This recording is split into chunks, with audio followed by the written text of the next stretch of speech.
Welcome, fellow spellslingers. So, apparently, this game, Magic the Gathering, is more than just reducing your opponent's life total to 0.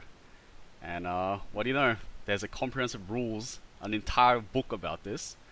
So, to see if it's really true, what the true building blocks of Magic the Gathering is about, I will be reading the entirety of its comprehensive rules. Starting from introduction, I suppose. Uh, these rules are effective as of April 4th, 2025, which will change very soon because Final Fantasy is going to be coming out. So I may have chosen the wrong time to record this, but who cares? Introduction. This document is the ultimate authority for Magic the Gathering competitive gameplay. It consists of a series of numbered rules followed by a glossary, and many of the numbered rules are divided into sub-rules, and each separate rule and sub-rule of the game has its own number. Note that sub-rules skip the letters I and O due to potential confusion with the numbers 1 and 0. And the example given. 0.5k is followed by 5m, and then 704.5n is then followed by 704.5p, for example. Obviously, these changes, Magic is an evolving game, changes happen regularly. If you want the most recent version, go to magic.wizards.com/rules. And let's get to the contents. We'll get to the sub-contents when we get to those parts, so just for the titles. Content 1, Game Concepts, which is then followed by Content 2, Parts of a Card. Content 3, Card Types. Content 4, Zones. Content 4, Zones. Content 5, Turn Structure. Content 6, Spells, Abilities, and Effects. Content 7, Additional Rules. Content 8, Multiplayer Rules. Content 9, Casual Variants, and then followed by the glossary and credits. Let's get to Game Concepts. Number 1. 100. General. 100.1. These Magic rules apply to any Magic games with 2 or more players, including 2-player games and multiplayer games. 100.1a, a 2-player game, is a game that begins with only 2 players. 100.1b, a multiplayer game is a game that begins with more than 2 players. See Section 8, Multiplayer Rules. 100.2, to play, each player needs their own deck of traditional Magic cards, small items to represent any tokens and counters, and some way to clearly track life totals. 100.2a. In constructed play, a way of playing in which each player creates their own deck ahead of time. Each deck has a minimum deck size of 60 cards. A constructed deck may contain any number of basic land cards and no more than 4 of any card with a particular English name other than a basic lands card. For the purposes of deck construction, cards with interchangeable names have the same English name. See Rule 201.3. 100.2b. In limited play, a way of playing in which each player gets the same quantity of unopened Magic product, such as booster packs, and creates their own deck using only this product and basic lands. Each deck has a minimum deck size of 40 cards. A limited deck may contain as many duplicates of a card as are included with the product. 100.2c. Commander decks are subject to additional deck building restrictions and requirements. See Rule 903, Commander, for details. 100.2d. Some formats and casual play variants allow players to use a supplementary deck of non-traditional Magic cards. See Rule 108.2a. These supplementary decks have their own deck construction rules. See Rule 717, Attraction Cards, Rule 901, Plane Chase, and Rule 904, Arch Enemy. 100.3. Some cards require coins or traditional dice. Some casual variants require additional items, such as specially designated cards, non-traditional Magic cards, and specialized dice. 100.4. Each player may also have a sideboard, which is a group of additional cards the player may use to modify their deck between games of a match. 100.4a. In constructed play, a sideboard may contain no more than 15 cards. The 4-card limit, see Rule 100.2a, applies to the combined deck and sideboard. 100.4b. In limited play involving individual players, all cards in a player's card pool not included in their deck are in that player's sideboard. 100.4c. In limited play involving the two-headed giant multiplayer variant, all cards in the team's card pool but not in either player's deck are in that team's sideboard. 100.4d. In limited play involving other multiplayer team variants, each card in a team's card pool but not in any player's deck is assigned to the sideboard of one of those players. Each player has their own sideboard, and cards cannot be transferred between players. 100.5. If a deck must contain at least a certain number of cards, that number is referred to as a minimum deck size. There is no maximum deck size for non-commander decks. 100.6. Most Magic tournaments, organized play activities where players compete against other players to win prizes, have additional rules covered in the Magic the Gathering tournament rules, found at wpn.wizards.com/en/resources/rules-documents. These rules may limit the use of some cards, including barring all cards from some older sets. 100.6a. Tournaments usually consist of a series of matches. A 2-player match usually involves playing until one player has won 2 games. A multiplayer match usually consists of only 1 game. 100.6b. Players can use the Magic Store and Event Locator at wizards.com/locator to find tournaments in their area. 100.7. Certain cards are intended for casual play and may have features and text that aren't covered by these rules. These include Mystery Booster playtest cards, promotional cards, and cards in onsets that were printed with a silver border, and cards in the Infinity expansion that have an acorn symbol at the bottom of the card. 101. The Magic Golden Rules. 101.1. Whenever a card's text directly contradicts these rules, the card takes precedence. The card overrides only the rule that applies to that specific situation. The only exception is that a player can concede the game at any time. See Rule 104.3a. 101.2. When a rule or effect allows or directs something to happen, and another effect states that it can't happen, the can't effect takes precedence. For example, if one effect reads, "You may play an initial land this turn," and another reads, "You can't play lands this turn," the effect that precludes you from playing lands wins. 101.2a. Adding abilities to objects and removing abilities from objects don't fall under this rule. See Rule 113.10. 101.3. Any part of an instruction that's impossible to perform is ignored. In many cases, the card will specify consequences for this. If it doesn't, there's no effect. 101.4. If multiple players would make choices and or take actions at the same time, the active player, the player whose turn it is, makes any choices required. Then the next player in turn order, usually the player seated to the active player's left, makes any choices required, followed by the remaining non-active players in turn order. Then the actions happen simultaneously. This rule is often referred to as the active player, non-active player, APNAP order rule. For example, a card reads, "Each player sacrifices a creature. First, the active player chooses a creature they control. Then each of the non-active players, in turn order, chooses a creature they control. Then all creatures chosen this way are sacrificed simultaneously." 101.4a. If an effect has each player choose a card in a hidden zone, such as their hand or library, those cards may remain face down as they're chosen. However, each player must clearly indicate which face down card they are choosing. 101.4b. A player knows the choices made by the previous player when making their choice, except as specified by 101.4a. 101.4c. If a player would make more than one choice at the same time, the player makes the choices in the order specified.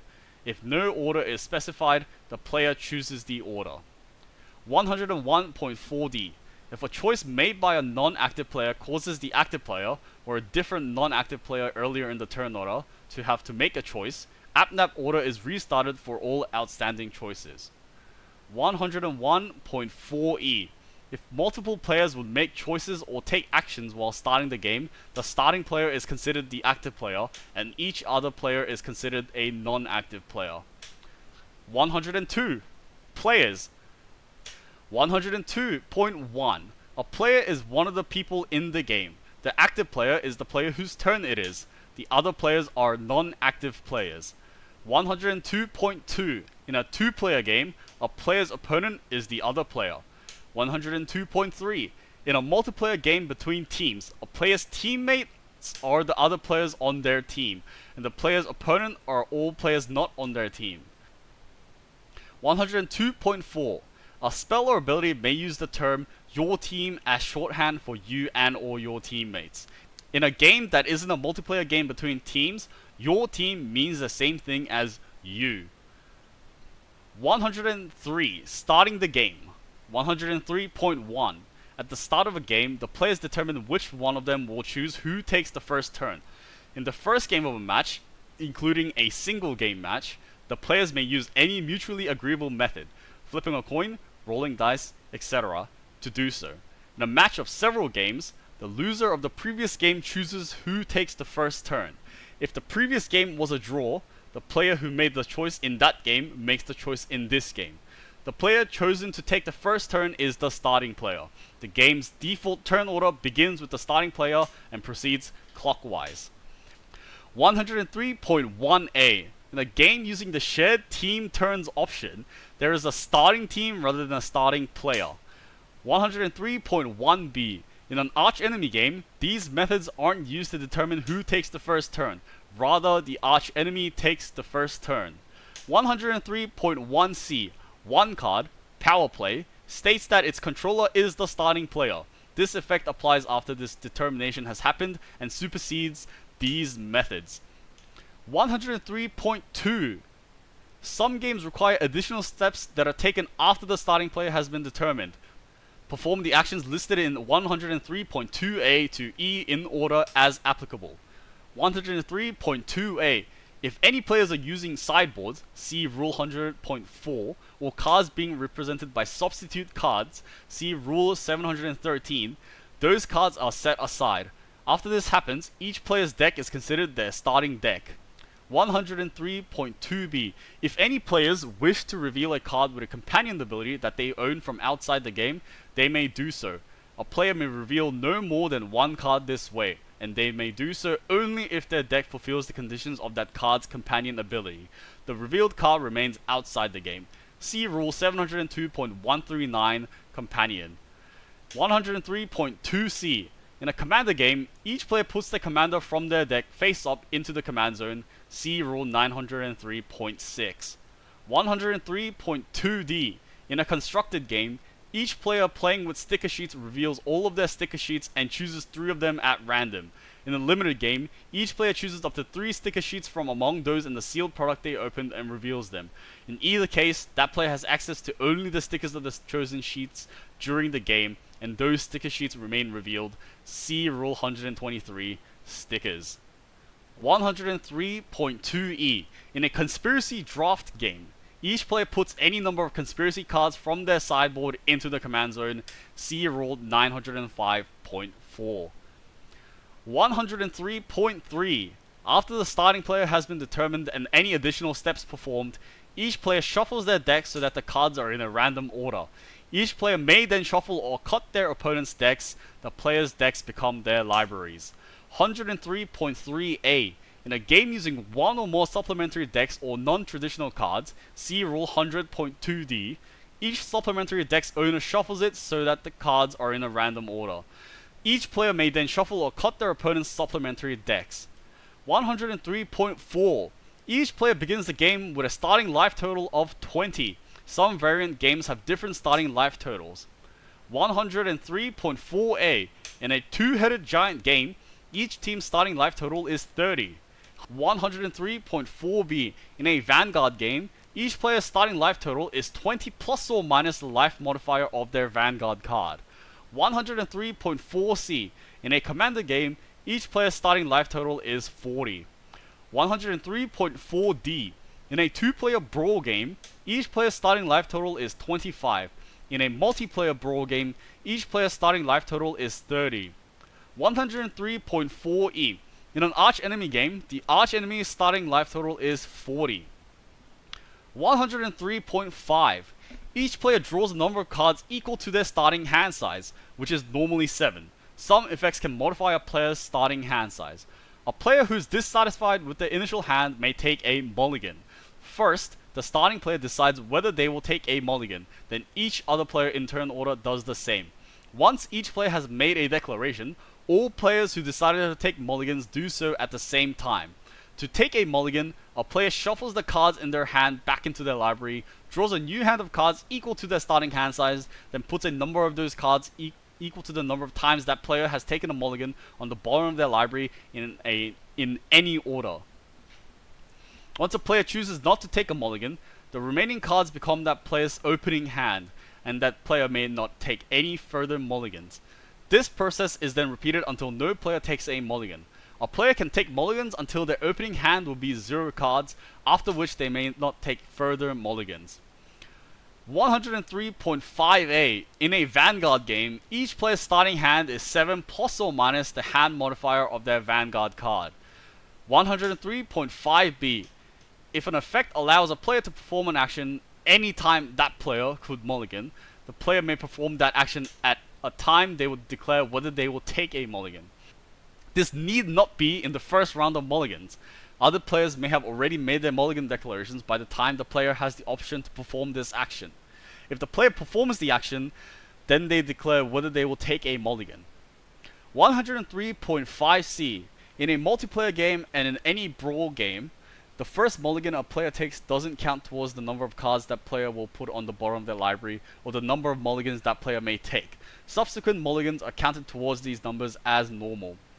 103.5d. In a multiplayer game using the shared team turns option, first each player on the starting team declares whether that player will take a mulligan, then the players on each other team in turn order do the same. Teammates may consult while making their decisions, then all mulligans are taken at the same time. A player may take a mulligan even after a teammate has decided to keep their opening hand. 103.6. Some cards allow a player to take actions with them from their opening hand. Once the mulligan process, see Rule 103.5, is complete, the starting player may take any such actions in any order. Then each other player in turn order may do the same. 103.6a. If a card allows a player to begin the game with that card on the battlefield, the player taking this action puts that card onto the battlefield. 103.6b. If a card allows a player to reveal it from their opening hand, the player taking this action does so. The card remains revealed until the first turn begins. Each card may be revealed this way only once. 103.6c. In a multiplayer game using the shared team turns option, first, each player on the starting team, in whatever order that team likes, may take such actions. Teammates may consult while making the decisions, then each player on each other team in turn order does the same. 103.7. In a plane chase game, the starting player moves the top card of their planar deck off that planar deck and turns it face up. If it's a phenomenon card, the player puts that card on the bottom of their planar deck and repeats this process until a plane card is turned face up. The face-up plane card becomes the starting plane. See Rule 901, Plane Chase. 103.8. The starting player takes their first turn. 103.8a. In a two-player game, the player who plays first skips the draw step. See Rule 504, Draw Step, of their first turn. 103.8b. In a two-headed giant game, the team who plays first skips the draw step of their first turn. 103.8c. In all other multiplayer games, no player skips the draw step of their first turn. 104. Ending the game. 104.1. A game ends immediately when a player wins, when the game is a draw, or when the game is restarted. 104.2. There are several ways to win the game. 104.2a. A player still in the game wins the game if that player's opponents have all left the game. This happens immediately and overrides all effects that would preclude that player from winning the game. 104.2b. An effect may state that a player wins the game. 104.2c. In a multiplayer game between teams, a team with at least one player still in the game wins the game if all other teams have left the game. Each player on the winning team wins the game, even if one or more of those players had previously lost that game. 104.2d. In an Emperor game, a team wins the game if its Emperor wins the game. See Rule 809.5. 104.3. There are several ways to lose the game. 104.3a. A player can concede the game at any time. A player who concedes leaves the game immediately. That player loses the game. 104.3b. If a player's life total is 0 or less, that player loses the game the next time a player would receive priority. This is a state-based action. See Rule 704. 104.3c. If a player is required to draw more cards than are left in their library, they draw the remaining cards and then lose the game the next time a player would receive priority. This is a state-based action. See Rule 704. 104.3d. If a player has 10 or more poison counters, that player loses the game the next time a player would receive priority. This is a state-based action. See Rule 704. 104.3e. An effect may state that a player loses the game. 104.3f. If a player would both win and lose the game simultaneously, that player loses the game. 104.3g. In a multiplayer game between teams, a team loses the game if all players on that team have lost the game. 104.3h. In a multiplayer game using the limited range of influence option, see Rule 801. An effect that states that a player wins the game instead causes all of that player's opponents within the player's range of influence to lose the game. This may not cause the game to end. 104.3i. In an Emperor game, a team loses the game if its Emperor loses the game. See Rule 809.5. 104.3j. In a Commander game, a player who's been dealt 21 or more combat damage by the same commander over the course of the game loses the game.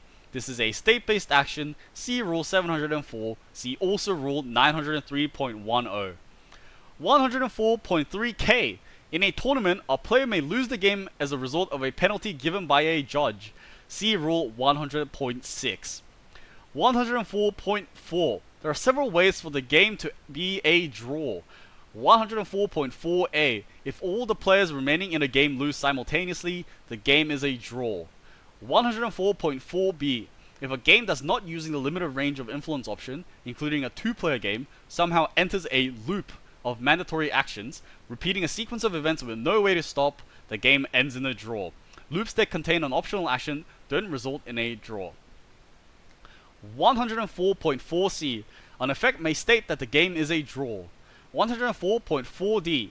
In a multiplayer game between teams, the game is a draw if all remaining teams lose simultaneously. 104.4e. In a multiplayer game using the limited range of influence option, the effect of a spell or ability that states that the game is a draw causes the game to be a draw for that spell or ability's controller and all players within their range of influence. Only those players leave the game. The game continues for all other players. 104.4f. In a multiplayer game using the limited range of influence option, if the game somehow enters a loop of mandatory actions, repeating a sequence of events with nowhere to stop, the game is a draw for each player who controls an object that's involved in that loop, as well as for each player within the range of influence of any of those players. Only those players leave the game continues for all other players. 104.4g. In a multiplayer game between teams, the game is a draw for a team if the game is a draw for all remaining players on that team. 104.4h. In the Emperor variant, the game is a draw for a team if the game is a draw for its Emperor. See Rule 809.5. 104.4i. In a tournament, all players in the game may agree to an intentional draw. See Rule 100.6. 104.5. If a player loses the game, that player leaves the game. If the game is a draw for a player, that player leaves the game. The multiplayer rules handle what happens when a player leaves the game. See Rule 800.4. 104.6. One card, Khan Liberated, restarts the game. All players still in the game when it restarts then immediately begins a new game. See Rule 725, restarting the game. 105. Collars. 105.1. There are 5 colors in the Magic game: white, blue, black, red, and green. 105.2. An object can be one or more of the 5 colors, or it can be no color at all. An object is the color or colors of the mana symbols in its mana cost, regardless of the color of its frame. An object's color or colors may also be defined by a color indicator or a characteristic defining ability. See Rule 202.2. 105.2a. A monocolored object is exactly one of the 5 colors. 105.2b. A multicolored object is 2 or more of the 5 colors. 105.2c. A colorless object has no color. 105.3. Effects may change an object's color or give a color to a colorless object. If an effect gives an object a new color, the new color replaces all previous colors the object had, unless the effect said the object became that color in addition to its other colors. Effects may also make a colored object become colorless. 105.4. If a player is asked to choose a color, they must choose one of the 5 colors. Multicolored is not a color, neither is colorless. 105.5. If an effect refers to a color pair, it means exactly 2 of the 5 colors. There are 10 color pairs: white and blue, white and black, blue and black, blue and red, black and red, black and green, red and green, red and white, and green and blue. 106. Mana. 106.1. Mana is the primary resource in the game. Players may spend mana to pay costs, usually when casting spells and activating abilities. 106.1a. There are 5 colors of mana: white, blue, black, red, and green. 106.1b. There are 6 types of mana: white, blue, black, red, green, and colorless. 106.2. Mana is represented by mana symbols. See Rule 107.4. Mana symbols also represent mana costs. See Rule 202. 106.3. Mana is produced by the effects of mana abilities. See Rule 605. It may also be produced by the effects of spells, as well as by the effects of abilities that aren't mana abilities. A spell or ability that produces mana instructs a player to add that mana. If mana is produced by a spell, the source of that mana is that spell. If mana is produced by an ability, the source of that mana is the source of that ability. See Rule 113.7. 106.4. When an effect instructs a player to add mana, that mana goes into that player's mana pool. From there, it can be used to pay costs immediately, or it can stay in that player's mana pool as unspent mana. Each player's mana pool empties at the end of each step and phase, and the player is set to lose this mana. Cards with abilities that produce mana or refer to unspent mana have received errata in the Oracle TM card reference to no longer explicitly refer to the mana pool. 106.4a. If any mana remains in a player's mana pool after mana is spent to pay a cost, that player announces what mana is still there. 106.4b. If a player passes priority, see Rule 117, while there is mana in their mana pool, that player announces what mana is there. 106.5. If an ability would produce one or more mana of an undefined type, it produces no mana instead. For example, Meteor Crater has the ability to tap, choose a color of a permanent you control, add 1 mana of that color. If you control no colored permanents, activating Meteor Crater's mana ability produces no mana. 106.6. Some spells or abilities that produce mana restrict how that mana can be spent, have an additional effect that affects the spell or ability that mana is spent on, or creates a delayed trigger ability. See Rule 603.7a, that triggers when that mana is spent. This doesn't affect the mana's type. Example, a player's mana pool contains red-green, which can be spent only to cast creature spells. That player activates Doubling Cube's ability, which reads 3, tap, double the amount of each type of unspent mana you have. The player's mana pool now has red, red, green, green in it. Red, green of which can be spent on anything. 106.6a. Some replacement effects increase the amount of mana produced by a spell or ability. In these cases, any restrictions or additional effects created by the spell or ability will apply to all mana produced. If the spell or ability creates a delayed triggered ability that trigger when the mana is spent, a separate delayed trigger ability is created for each mana produced. If the spell or ability creates a continuous effect or replacement effect if the mana is spent, a separate effect is created once for each mana produced. 106.7. Some abilities produce mana based on the type of mana another permanent or permanents could produce. The type of mana a permanent could produce at any time includes any type of mana that an ability of that permanent would produce if the ability were to resolve at that time, taking into account any applicable replacement effects in any possible order. Ignore whether any costs of the ability could or could not be paid. If that permanent wouldn't produce any mana under these conditions, or no type of mana can be defined this way, there is no type of mana it could produce. For example, Exotic Orchid has the ability, tap, add 1 mana of any color that a land an opponent controls could produce. If your opponent controls no lands, activating Exotic Orchid's mana ability will produce no mana. The same is true if you and your opponent each control no lands other than Exotic Orchids. However, if you control a forest and an Exotic Orchid, and your opponent controls an Exotic Orchid, then each Exotic Orchid could produce green. 106.8. If an effect would add mana represented by a hybrid mana symbol to a player's mana pool, that player chooses one half of that symbol. If a colored half is chosen, 1 mana of that color is added to that player's mana pool. If a generic half is chosen, an amount of colorless mana represented by that half's number is added to that player's mana pool. 106.9. An effect would add mana represented by a Phyrexian mana symbol to a player's mana pool. 1 mana of the color of that symbol is added to that player's mana pool. 106.10.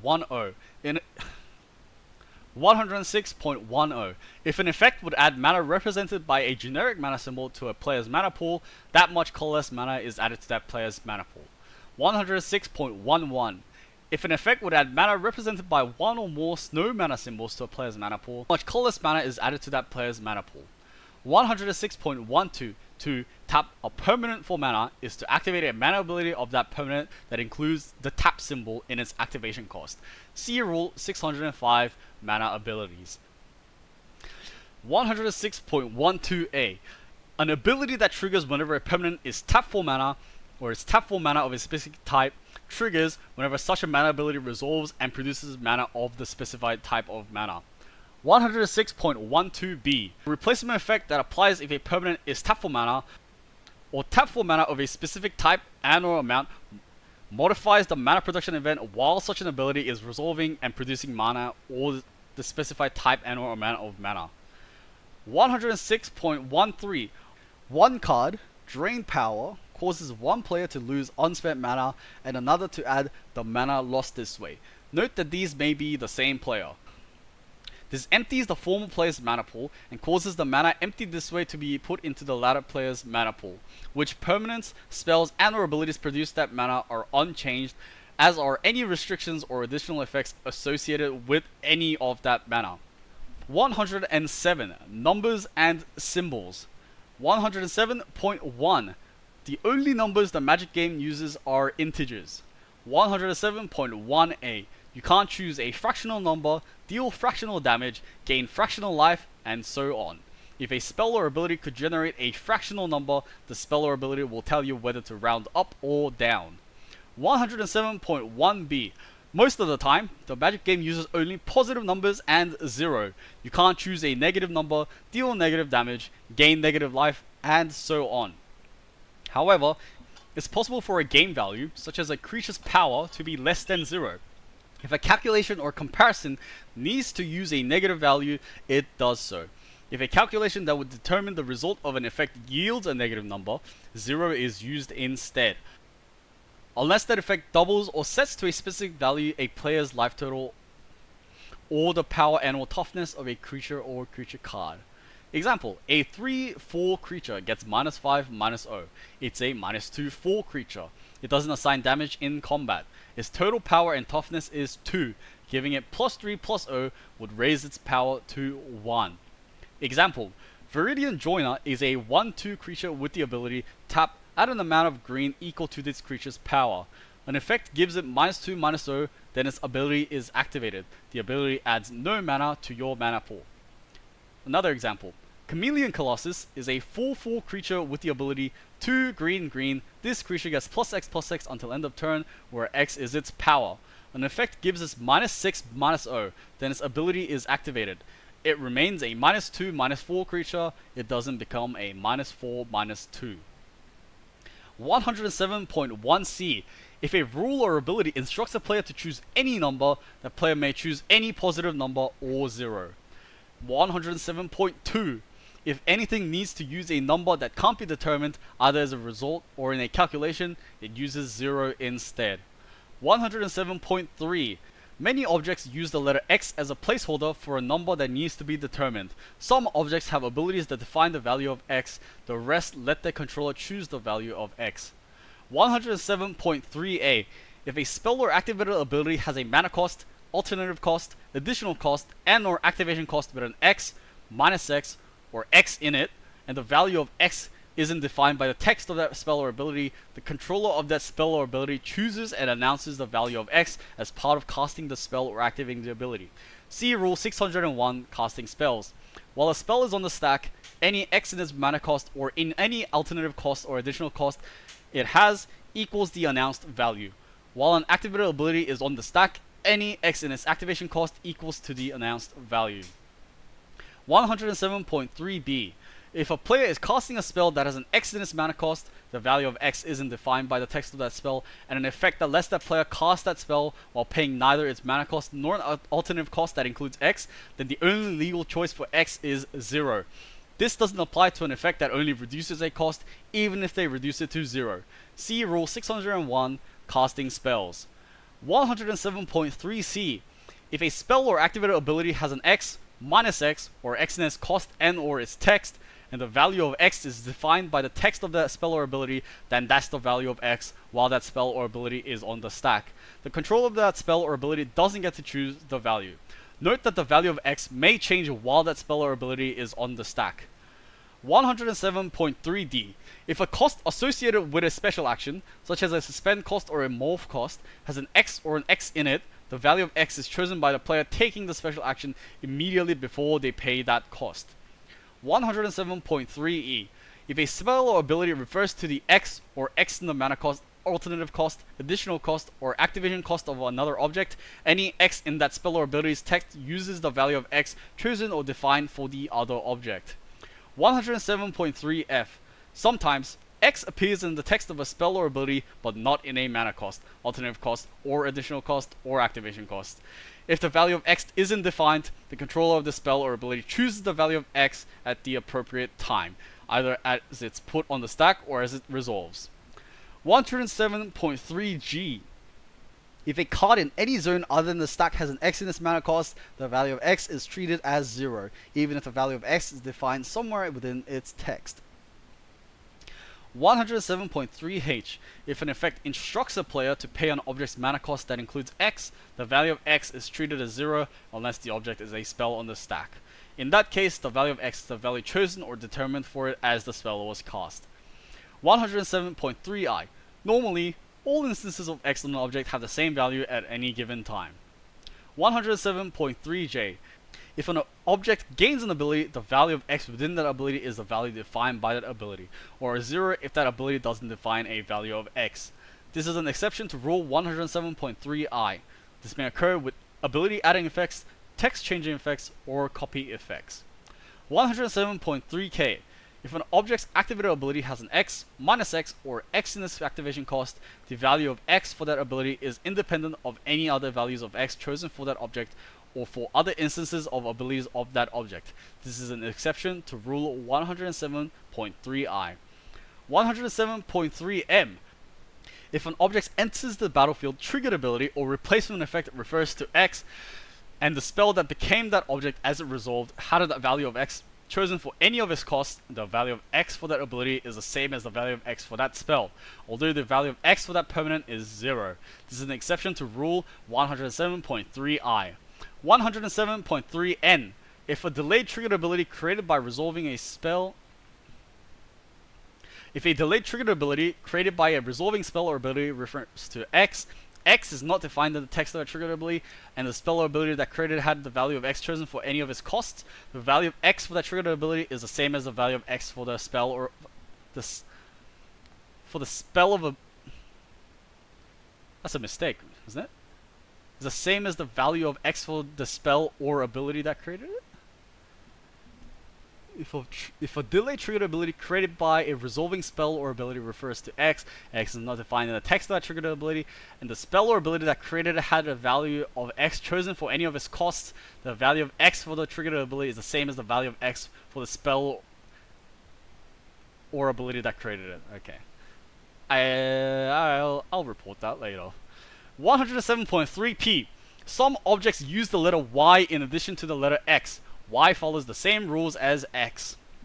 107.4. The mana symbols are white, blue, black, red, green, and colorless. The numerical symbols 0, 1, 2, 3, 4, and so on. The variable symbol X.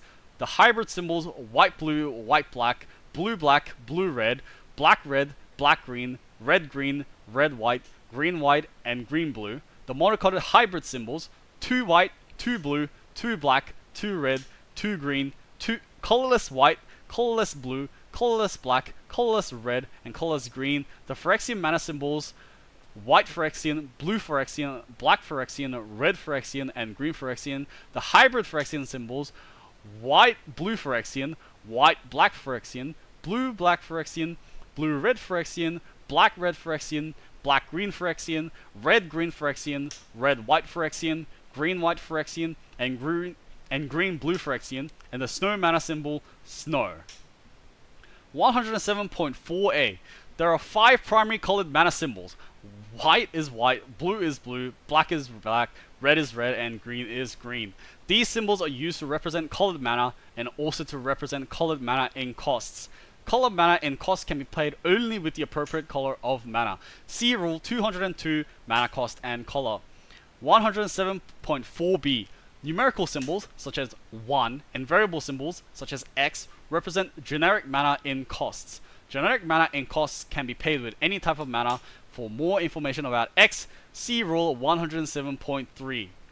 107.4c. The colorless mana symbol C is used to represent 1 colorless mana, and also to represent a cost that can be paid only with 1 colorless mana. 107.4d. The symbol 0 represents 0 mana and is used as a placeholder for a cost that can be paid with no resources. See Rule 108.5. 107.4e. A hybrid mana symbol is also a colored mana symbol, even if one of its components is colorless. Each one represents a cost that can be paid in one of 2 ways, as represented by the 2 halves of the symbol. A hybrid symbol, such as white-blue, can be paid with either white or blue mana, and a monocolored hybrid symbol, such as 2 black, can be paid with either 1 black mana or 2 mana of any type. A hybrid mana symbol is all of its component colors. For example, green white can be paid by spending green white, or white. 107.4f. Phyrexian mana symbols are colored mana symbols. White Phyrexian is white, blue Phyrexian is blue, black Phyrexian is black, red Phyrexian is red, and green Phyrexian is green. A Phyrexian mana symbol represents a cost that can be paid either with 1 mana of its color or by paying 2 life. There are also 10 hybrid Phyrexian mana symbols. A Phyrexian mana symbol represents a cost that can be paid with 1 mana of either of its component colors or by paying 2 life. A hybrid Phyrexian mana symbol is both of its component colors.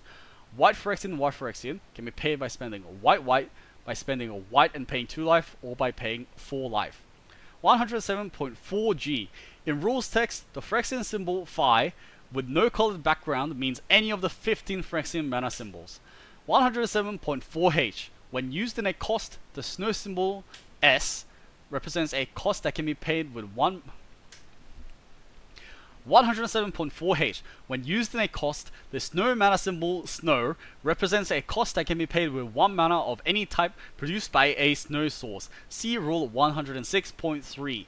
Effects that reduce the amount of generic mana you pay don't affect snow costs. The snow symbol can also be used to refer to mana of any type produced by a snow source spent to pay a cost. Snow is neither a color nor a type of mana. 107.5. The tap symbol is tap. The tap symbol is an activation cost, means tap this permanent. A permanent that's already tapped can't be tapped again to pay the cost. A creature's activated ability with the tap symbol in its activation cost can't be activated unless the creature has been under its controller's control continuously since their most recent turn began.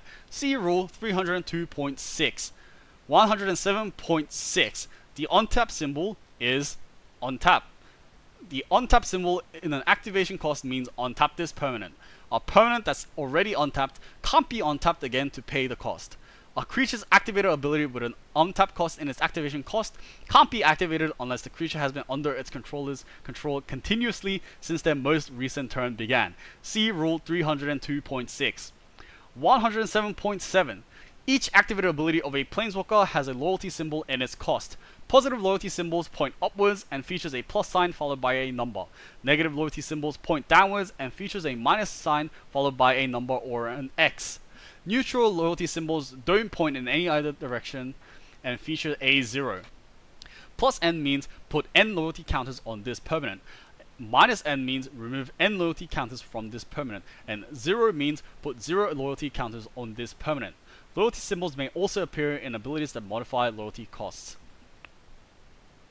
107.8. The text box of a leveler card contains 2 level symbols, each of which is a keyword ability that represents a static ability. The level symbol includes either a range of numbers, indicated here as N1 to N2, or a single number followed by a plus sign, indicated here as N3 plus. Any abilities printed within the same text box striation as a level symbol are part of its static ability. The same is true of the power/toughness box printed within that striation, indicated here as power and toughness. See Rule 711, Leveler Cards. 107.8a.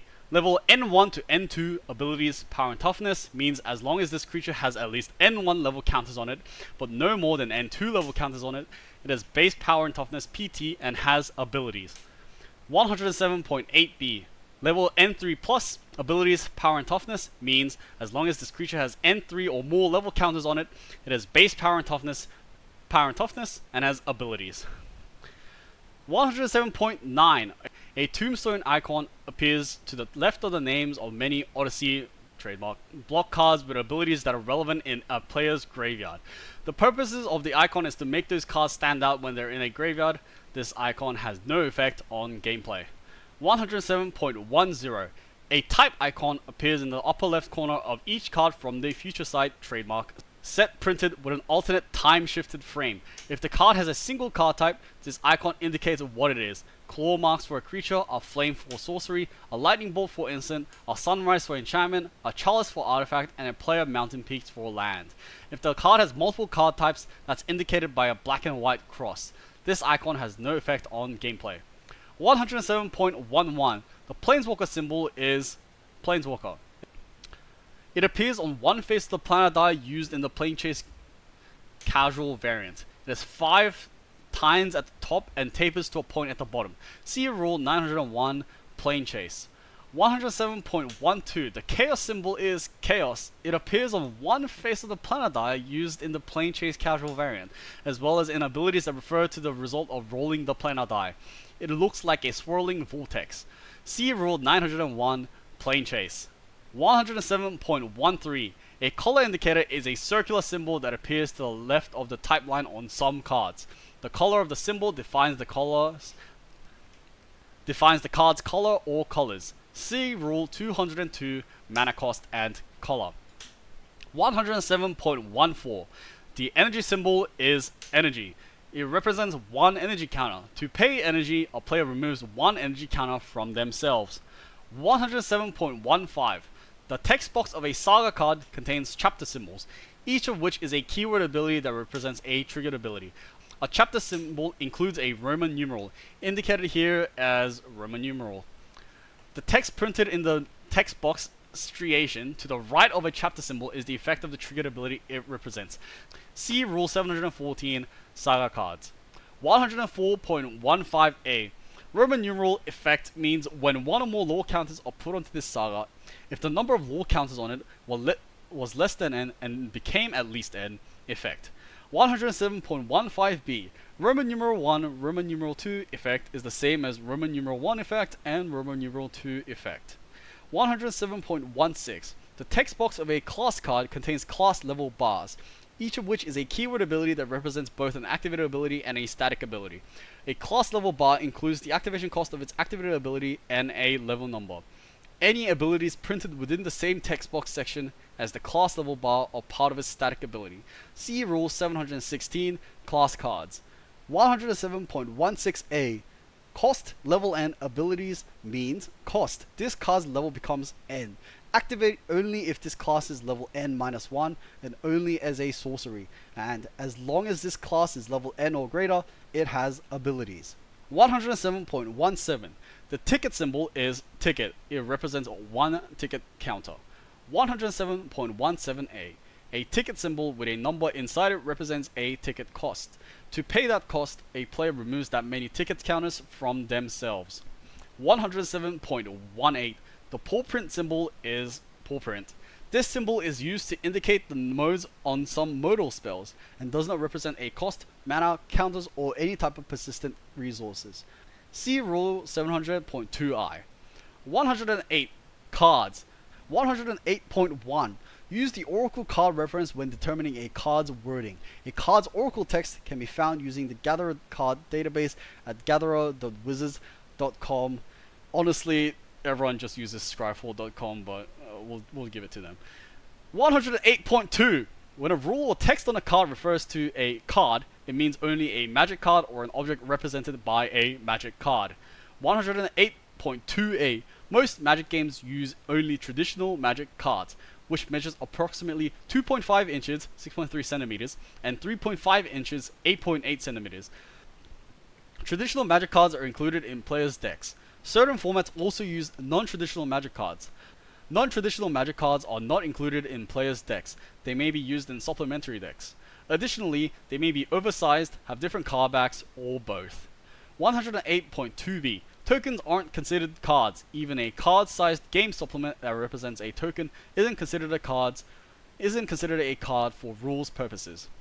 108.3. The owner of a card in the game is the player who started the game with it in their deck. If a card is brought into the game from outside the game rather than starting in a player's deck, its owner is the player who brought it into the game.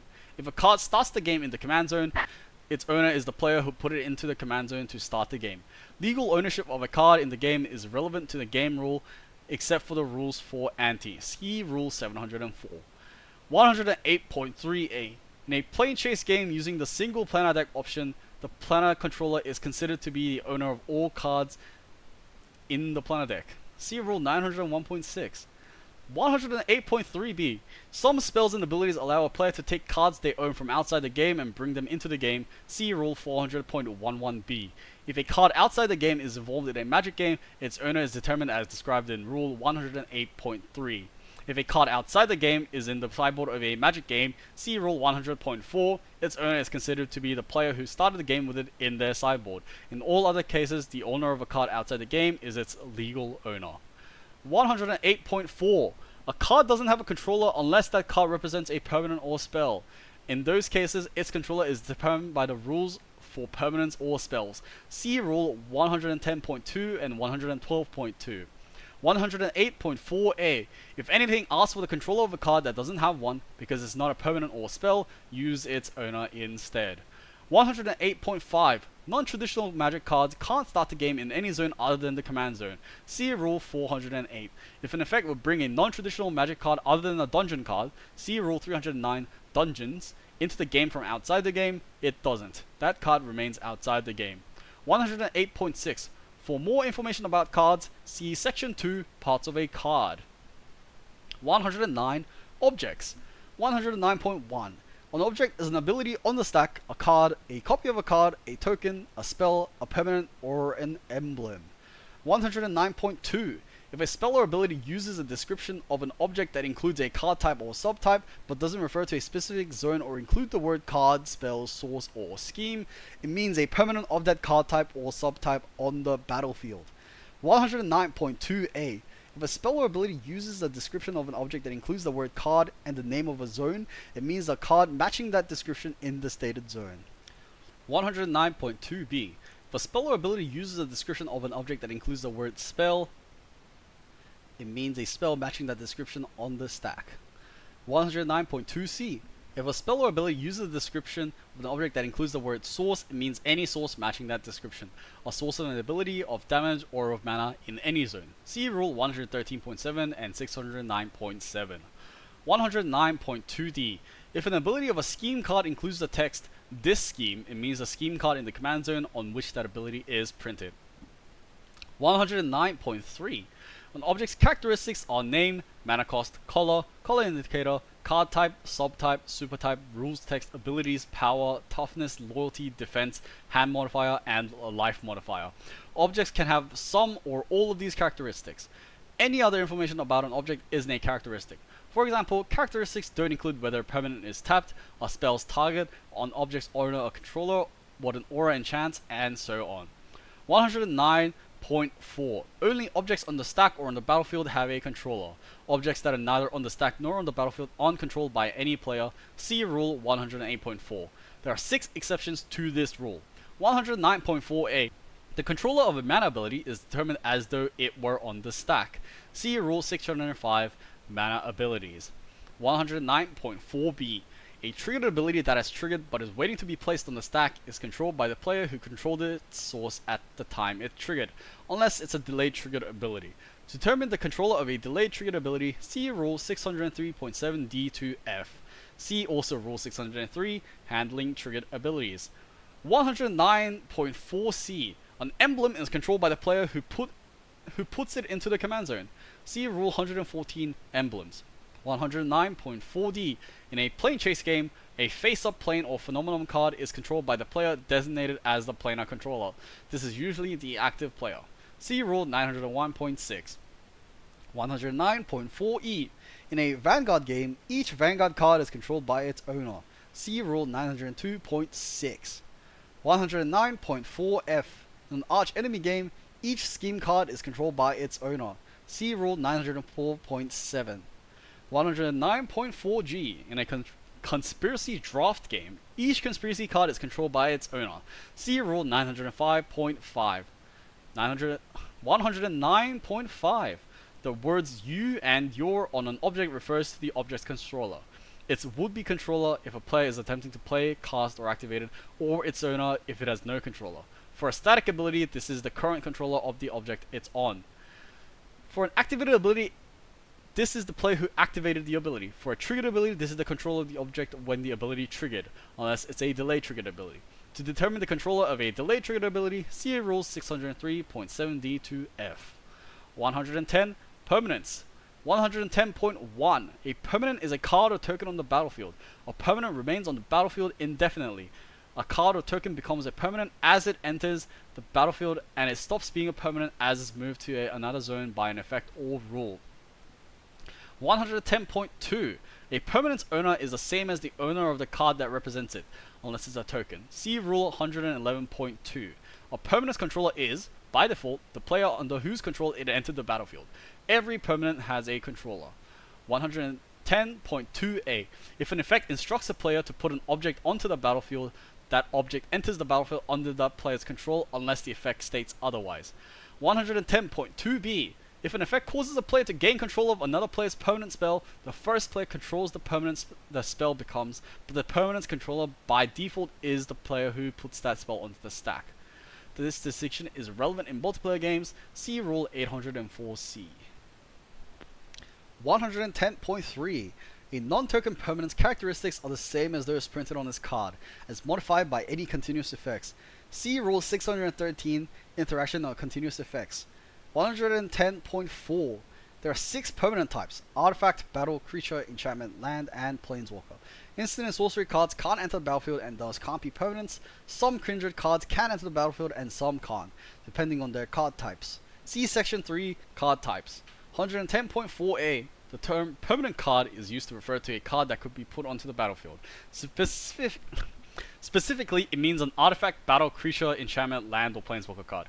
110.4b. The term permanent spell is used to refer to a spell that will enter the battlefield as a permanent as part of its resolution. Specifically, it means an artifact, battle, creature, enchantment, or planeswalker spell. 110.4c. If a permanent somehow loses all its permanent types, it remains on the battlefield, it's still a permanent. 110.5. A permanent's status is its physical state. There are 4 status categories, each of which has 2 possible values: tapped, untapped, flipped, unflipped, face up, face down, and phased in and phased out. Each permanent always has one of these values for each of these categories. 110.5a, status is not a characteristic, though it may affect a permanent's characteristics. 110.5b, permanents enter the battlefield untapped, unflipped, face up, and phased in, unless a spell or ability says otherwise. 110.5c, a permanent retains its status until a spell, ability, or turn-based action changes it, even if that status is not relevant to it. For example, the Mere Doppelganger has 1 blue-black exile target creature card from a graveyard. This creature becomes a copy of that card, except it has this ability. It becomes a copy of Jushi Apprentice, a flip card. Through use of Jushi Apprentice's ability, this creature flips, making it a copy of Tomoya the Reveler with the Demir Doppelganger ability. If this permanent then becomes a copy of a Runeclaw Bear, it will retain its flip status even though that has no relevance to Runeclaw Bear. If its copy ability is activated again, this time targeting a Nezumi Short Fang card, another flip card, this permanent's flip status means it will have the same characteristics of Stab Whisker the Odious, the flip version of Nezumi Short Fang with the Demir Doppelganger ability. 110.5d. Only permanents have status. Cards not on the battlefield do not. Although an exiled card may be face down, this has no correlation to the face down status of a permanent. Similarly, cards not on the battlefield are neither tapped nor untapped, regardless of their physical state. 111. Tokens. 111.1. Some effects put tokens onto the battlefield. A token is marker used to represent any permanent that isn't represented by a card. 111.2. The player who creates a token is its owner. The token enters the battlefield under that player's control. 111.3. The spell or ability that creates a token may define the values of any number of characteristics for the token. This becomes the token's text. The characteristic values defined this way are functionally equivalent to the characteristic values that are printed on a card. For example, they define the token's copy of the values. A token doesn't have any characteristics not defined by the spell or ability that created it. For example, Jade Mage has the ability 2 green, create a 1/1 green sapling creature token. The resulting token has no mana cost, super types, rule text, or abilities. 111.4. A spell or ability that creates a token sets both its name and its subtypes. If the spell or ability doesn't specify the name of the token, its name is the same as its subtypes plus the word token. Once the token is on the battlefield, changing its name doesn't change its subtypes and vice versa. For example, Dwarven Reinforcement is a sorcery that says, in part, create 2 2/1 red Dwarf Berserker creature tokens. The tokens created as its resolves are each named Dwarf Berserker token, and each have the creature types Dwarf and Berserker. For example, Minsk Beloved Ranger says, in part, when Minsk enters, create Boo, a legendary 1/1 red hamster creature token with trample and haste. The token subtype is hamster, but because Minsk specifies that the token's name is Boo, neither hamster nor token are part of its name. Another example. Spitting Image is a sorcery that says, in part, create a token that's a copy of target creature. All of that token's characteristics will match the copyable characteristics of the creature targeted by that spell. If Spitting Image targets Doomed Dissenter, a human creature, the name of the token spell creates will be Doomed Dissenter, not human token or Doomed Dissenter token. 111.5. If a spell or ability would create a token, but a rule or effect states that a permanent with one or more of that token's characteristics can't enter the battlefield, the token is not created. Similarly, if an effect would create a token that is a copy of an instant or sorcery card, no token is created. 111.6. A token is subject to anything that affects permanents in general, whether it affects the token's card type or subtype. A token isn't a card, even if represented by a card that has a magic back or that came from a magic booster pack. 111.7. A token that's in a zone other than the battlefield ceases to exist. This is a state-based action. See Rule 704. Note that if a token changes zone, applicable triggers abilities will trigger before the token ceases to exist. 111.8. A token that has left the battlefield can't move to another zone or come back onto the battlefield. If such a token would change zones, it remains in its current zone instead. It ceases to exist the next time state-based actions are checked. See Rule 704. 111.9. Some effects instruct the player to create a legendary token. These may be written create name a ... and list characteristics for the token. This is the same as an instruction to create a token with a listed characteristics that has the given name. 111.10. Some effects instruct the player to create a predefined token. These effects use the definition below to determine the characteristics the token is created with. The effect that creates a predefined token may also modify or add to the predefined characteristics. 111.10a. A treasure token is a colorless treasured artifact token with tap, sacrifice this artifact, add 1 mana of any color. 111.10b. A food token is a colorless food artifact token with 2 tap, sacrifice this artifact, you gain 3 life. 111.10c. A gold token is a colorless gold artifact token with sacrifice this artifact, add 1 mana of any color. 111.10d. A walker token is a 2/2 black zombie creature token named Walker. 111.10e. A shard token is a colorless shard enchantment token with 2 sacrifice this enchantment, scry 1, then draw a card. 111.10f. A clue token is a colorless clue artifact token with 2 sacrifice this artifact, draw a card. 111.10g. A blood token is a colorless blood artifact token with 1 tap, discard a card, sacrifice this artifact, draw a card. 111.10h. A Power Stone token is a colorless Power Stone artifact token with tap, add colorless. This mana can't be spent to cast a okay.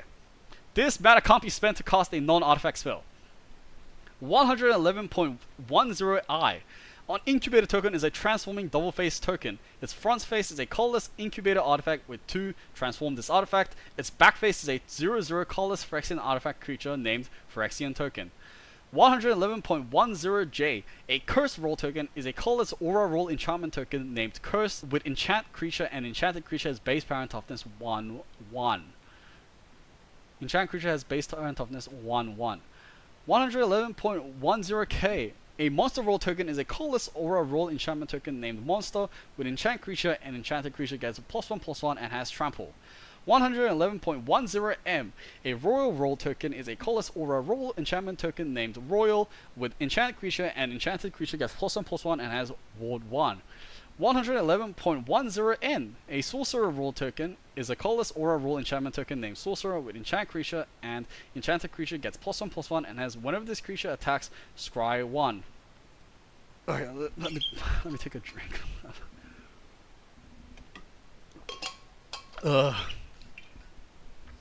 111.10p. A Virtuous Roll token is a colorless Aura Roll enchantment token named Virtuous with enchant creature and enchanted creature gets +1/+1 for each enchantment you control. 111.10q. A Wicked Roll token is a colorless Aura Roll enchantment token named Wicked with enchant creature. Enchanted creature gets +1/+1 and when this aura is put into a graveyard from the battlefield, each opponent loses 1 life. 111.10r. A Young Hero Roll token is a colorless Aura Roll enchantment token named the Young Hero with enchant creature and enchanted creature has one of this creature attacks. If its toughness is 3 or less, put a +1/+1 counter on it. 111.10s. A Map token is a colorless map artifact token with 1 tap, sacrifice this artifact, target creature you control explores. Activate only as a sorcery. See Rule 701.40 Explore. 111.10t.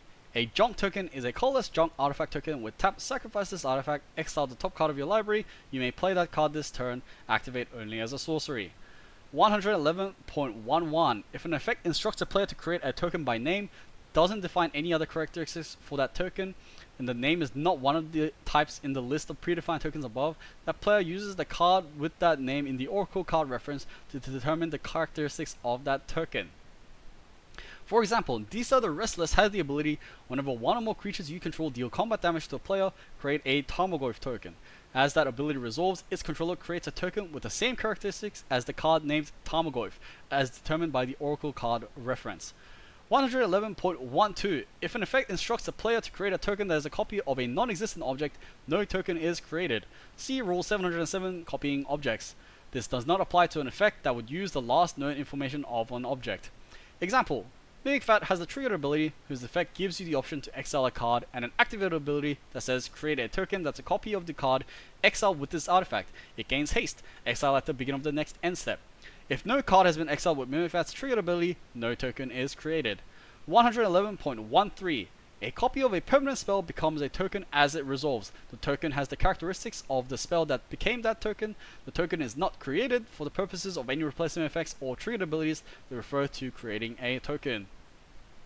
112. Spells.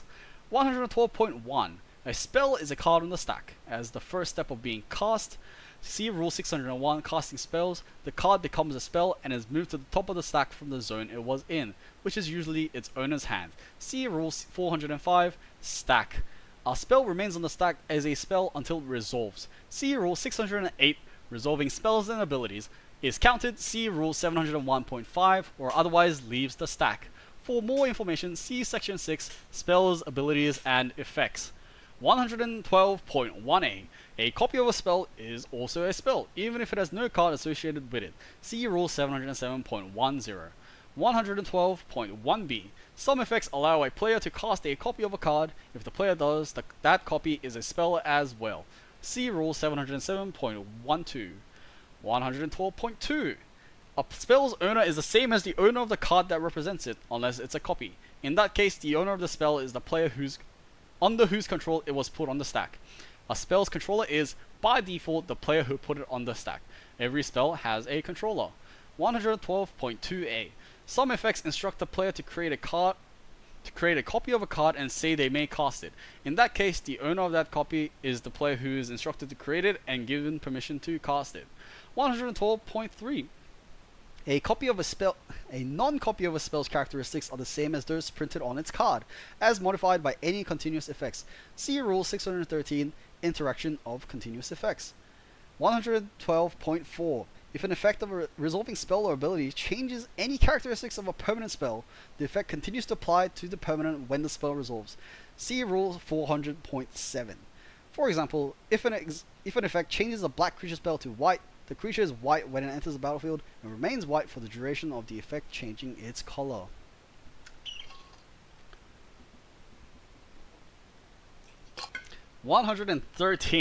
Abilities. 113.1. An ability can be one of three things. 113.1a. An ability can be characteristic an object has that lets it affect the game. An object's abilities are defined by its rules text or by the effect that created it. Abilities can also be granted to objects by rules or effects. Effects that grant abilities usually use the word has, have, gains, or gain. Abilities generate effects. See Rule 609, Effects. 113.1b. An ability can be something that a player has that changes how the game affects the player. A player normally has no abilities unless granted to that player by effects. 113.1c.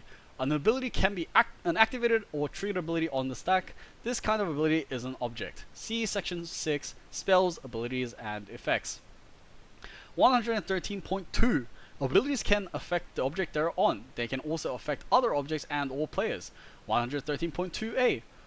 Abilities can be beneficial or detrimental. For example, this creature can't block is an ability. 113.2b. An additional cost or alternative cost to cast a card is an ability of the card. 113.2c. The object may have multiple abilities. If the object is represented by a card, then aside from certain defined abilities that may be strung together on a single line, see Rule 702, Keyword Abilities. Each paragraph break in a card's text marks a separate ability. If the object is not represented by a card, the effect that created it may have given it multiple abilities. An object may also be granted additional abilities by a spell or ability. If an object has multiple instances of the same ability, each instance functions independently. This may or may not produce more effects than a single instance. Refer to the specific ability for more information. 113.2d. Abilities can generate one-shot effects or continuous effects. Some continuous effects are replacement effects or prevention effects. See Rule 609, Effects. 113.3. There are four general categories of abilities. 113.3a. Spell abilities are abilities that are followed as instructions while an instant or sorcery spell is resolving. Any text on an instant or sorcery spell is a spell ability unless it's an activated ability, a triggered ability, or a static ability that fits the criteria described in Rule 113.6. 113.3b. Activated abilities have a cost and an effect. They are written as cost, effect, activation instructions, if any. A player may activate such an ability whenever they have priority. Doing so puts it on the stack, where it remains until it resolves, or it otherwise leaves the stack. See Rule 602, Activating Activated Abilities. 113.3c. Triggered abilities have a trigger condition and an effect. They are written as trigger condition, effect, and includes and usually begin with the word when, whenever, or at. Whenever the triggered event occurs, the ability is put on the stack the next time a player would receive priority and stays there until it's countered. It resolves or it otherwise leaves the stack. See Rule 603, Handling Triggered Abilities. 113.3d. Static abilities are written as statements. They are simply true. Static abilities create continuous effects which are active while the permanent with the ability is on the battlefield and has the ability, or while the object with the ability is in its appropriate zone. See Rule 604, Handling Static Abilities. 113.4. Some activated abilities and some triggered abilities are mana abilities. Mana abilities follow special rules. They don't use the stack, and under certain circumstances, a player can activate mana abilities even if they don't have priority. See Rule 605, Mana Abilities. 113.5. Some activated abilities are loyalty abilities. Loyalty abilities follow special rules. A player may activate a loyalty ability of a permanent they control anytime they have priority and the stack is empty during a main phase of their turn, but only if no player has previously activated a loyalty ability of that permanent that turn. See Rule 606, Loyalty Abilities. 113.6. Abilities of an instant or sorcery spell usually function only while the object is on the stack. Abilities of all other objects usually function only while that object is on the battlefield. The exception are as follows. 113.6a. Characteristic defining abilities function everywhere, even outside the game and before the game begins. See Rule 604.3. 113.6b. An ability that states which zone it functions in functions only from those zones. 113.6c. An ability that states which zones it doesn't function in functions everywhere except for the specified zones, even outside the game and before the game begins. 113.6d. An object's ability that allows a player to pay an alternative cost rather than its mana cost, or otherwise modifies what that particular object costs to cast, functions on the stack. 113.6e.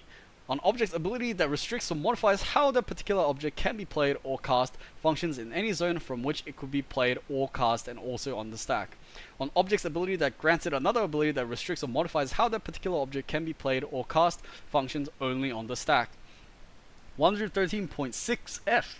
An object's ability that restricts or modifies what zones that particular object can be played or cast from, functions everywhere, even outside the game. 113.6g. An object's ability that states it can't be countered or can't be copied, functions on the stack. 113.6h. An object's ability that modifies how that particular object enters the battlefield, functions as that object is entering the battlefield. See Rule 614.12. 113.6i. An object's ability that states counters can't be put on that object, functions as that object is entering the battlefield, in addition to functioning while that object is on the battlefield. 113.6j. An object's activated ability that has a cost that can't be paid while the object is on the battlefield, functions from any zone in which its cost can be paid. 113.6k. A triggered condition that can't trigger from the battlefield, functions in all zones it can trigger from. Other trigger conditions of the same triggered ability may function in different zones. Example, Absolve or Thrall has the ability, when this creature enters or that creature haunts it dies, destroy target enchantment. The first trigger condition functions from the battlefield and the second trigger condition functions from the exile zone. See Rule 702.55, Haunt. 113.6m. An ability whose cost or effect specifies that it moves the object it's on out of a particular zone, functions only in that zone, unless its trigger condition or a previous part of its cost or effect specifies that the object is put into that zone, or if that object is an aura, that the object it enchants leaves the battlefield. The same is true if the effect of that ability creates a delayed triggered ability whose effects moves the object out of a particular zone. For example, Reassembling Skeleton says 1 in black. Return this card from your graveyard to the battlefield tapped. A player may activate this ability only if Reassembling Skeleton is in their graveyard. 113.6n. An ability that modifies the rules for deck construction, functions before the game begins. Such an ability modifies not just the comprehensive rules but also the Magic the Gathering tournament rules and any other document that sets the deck construction rules for a specific format. However, such an ability can't affect the format legality of a card, including whether it's banned or restricted. The current Magic the Gathering tournament rules can be found at wpn.wizards.com/en/resources/rules-document. 113.6p. Abilities of Emblems, Playing cards, Vanguard cards, Scheme cards, and Conspiracy cards function in the command zone. See Rule 114 Emblems, Rule 901 Plane Chase, Rule 902 Vanguard, Rule 904 Arch Enemy, and Rule 905 Conspiracy Draft. 113.7. The source of an ability is the object that generated it. The source of an activated ability on the stack is the object whose ability was activated. The source of a triggered ability, other than a delayed triggered ability on the stack, or one that has triggered and is waiting to be put on the stack, is the object whose ability it triggered. To determine the source of a delayed triggered ability, see Rule 603 7D-4 or 7D24. 103.7a. Once activated or triggered, an ability exists on the stack independently of its source. Destruction or removal of the source after that time won't affect the ability. Note that some abilities cause a source to do something. For example, this creature deals 1 damage to any target, rather than the ability doing anything directly. In these cases, any activated or triggered ability that references information about the source for use information In these cases, any activated or triggered ability that references information about the source for use while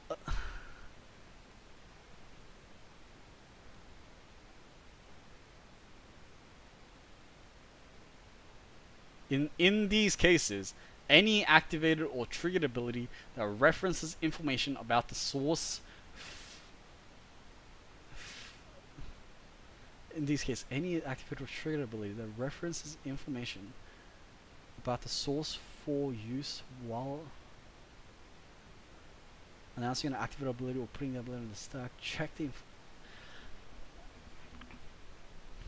in these cases, any activated or triggered ability that references information about the source for use while announcing an activated ability or putting in the ability putting a triggered ability on the stack checks the information when the ability is put into the stack.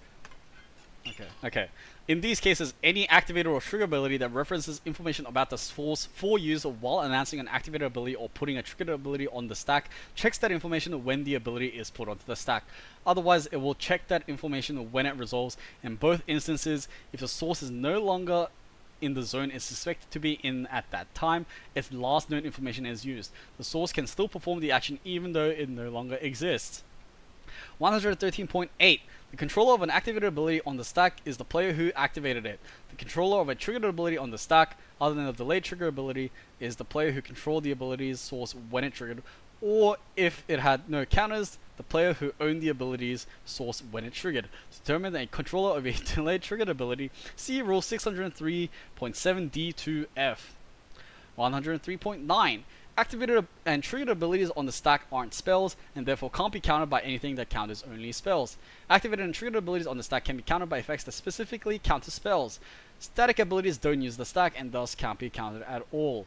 103.10. Effects can add or remove abilities of objects. An effect that adds an ability will state that the object gains or has that ability, or similar. An effect that removes an ability will state that the object loses that ability. 113.10a. An effect that adds an activated ability may include activation instructions for that ability. These instructions become part of that ability that's added to the object. 113.10b. Effects that remove an ability remove all instances of it. 113.10c. If 2 or more effects add and remove the same ability, in general, the most recent one prevails. See Rule 613 for more information about the interaction of continuous effects. 113.11. Effects can stop an object from having a specified ability. These effects say that the object can't have that ability. If the object has that ability, it loses it. It's also impossible for an effect or keyword counter to add that ability to the object. If a resolving spell or ability creates a continuous effect that would add the specified ability to such an object, that part of that continuous effect does not apply. However, other parts of the continuous effects will still apply, and that resolving spell ability can still create other continuous effects. Continuous effects created by static abilities that would add the specified ability won't apply to that object. 113.12. An effect that sets the object's characteristics or simply states the quality of that object is different from an ability granted by an effect. When an object gains or has an ability, that ability can be removed by another effect. If an effect defines the characteristics of the object, permanent is characteristic value, it's not granting an ability. See Rule 604.3. Similarly, if an effect states the quality of that object, creature can't be blocked, for example, is neither granting an ability nor setting a characteristic. Example, Muruganda Petroglyphs reads, creatures with no abilities get +2/+2. A Runeclaw Bear, a creature with no abilities, enchanted by an aura that says enchanted creature is flying, would not get +2/+2. A Runeclaw Bear A Rune Claw Bear enchanted by an aura that says enchanted creature is red or enchanted creature can't be blocked would get +2/+2. 114. Emblems. 114.1. Some effects put emblems into their command zone. An emblem is a marker used to represent an object that has one or more abilities, but usually no other characteristics. 114.2. An effect that creates an emblem is written, player gets an emblem with ability. This means that player puts an emblem with ability into the command zone. The emblem is both owned and controlled by that player. 114.3. An emblem has no characteristics other than the abilities defined by the effect that created it. In particular, an emblem has no types, no mana cost, and no color. Most emblems also have no name. 114.4. Abilities of emblems function in the command zone. 114.5. An emblem is neither a card nor a permanent. Emblem isn't a card type. 115. Targets. 115.1. Some spells and abilities require the controller to choose one or more targets for them. The targets are objects and or players the spell or ability will affect. These targets are declared as part of the process of putting the spell or ability on the stack. The target can't be changed except by another spell or ability that explicitly says it can do so. 115.1a. An instant or sorcery spell is targeted if its spell ability defines something it will affect by using the phrase target something, where something is a phrase that describes an object and or player. The targets are chosen as the spell is cast. See Rule 601.2c. If an activated ability or triggered ability of an instant or sorcery uses the word target, that ability is targeted, but the spell is not. For example, a sorcery card has the ability, when you cycle this card, target creature gains -1/-1 until end of turn. This triggered ability is targeted, but that doesn't make the card its own targeted. 115.1b. Aura spells are always targeted. An aura's target is specified by its enchant keyword ability. See Rule 702.5 enchant. The target is chosen as the spell is cast. See Rule 601.2c. An aura permanent doesn't target anything, only the spell is targeted. An activated or triggered ability of an aura permanent can also be targeted. 115.1c. An activated ability is targeted if it identifies something it will affect by using the phrase target something, where the something is a phrase that describes an object and or player. The targets are chosen as the ability is activated. See Rule 602.2b. 115.1d. A triggered ability is targeted if it identifies something it will affect by using the phrase target something, where the something is a phrase that describes an object and or player. The targets are chosen as the ability is put on the stack. See Rule 603.3d. 115.1e. Some keyword abilities, such as Equip and Modular, represent targeted, activated, or triggered abilities, and some keyword abilities, such as Mutate, cause spells to have targets. In those cases, the phrase target something appears in the rules text for that keyword ability rather than in the ability itself. The keyword's reminder text will often contain the word target. See Rule 702, Keyword Abilities.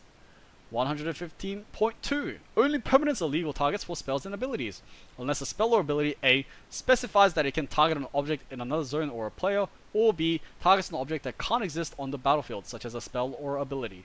See also Rule 115.4. The same target can't be chosen multiple times for any one instance of the word target on a spell or ability. If the spell or ability uses the word target in multiple places, the same object or player can be chosen once for each instance of the word target, as long as it fits the targeting criteria. This rule applies both when choosing targets for a spell or ability and when changing targets or choosing new targets for a spell or ability. See Rule 115.7. 115.4. Some spells and abilities that refer to damage require any target, another target, two targets, or similar rather than target something. These targets may be creatures, players, planeswalkers, or battles. Other game objects, such as non-creature artifacts or spells, can't be chosen. 115.5. A spell or ability on the stack is an illegal target for itself. 115.6. A spell or ability that requires targets may allow 0 targets to be chosen. Such a spell or ability is still said to require targets, but that spell or ability is targeted only if one or more targets have been chosen for it. 115.7. Some effects may allow a player to change the targets of a spell or ability, and other effects allow a player to choose new targets for a spell or ability. 115.7a. If an effect allows a player to change the targets of a spell or ability, each target can be changed only to another legal target. If a target can't be changed to another legal target, the original target is unchanged, even if the original target is itself illegal by then. If all legal targets aren't changed to other legal targets, none of them are changed. 115.7b. If an effect allows a player to change a target of a spell or ability, the process described in Rule 115.7a is followed, except that the only one of those targets may be changed, rather than all of them or none of them. 115.7c. If an effect allows a player to change any targets to a spell or ability, the process described in Rule 115.7a is followed, except that any number of those targets may be changed, rather than all of them or none of them. 115.7d.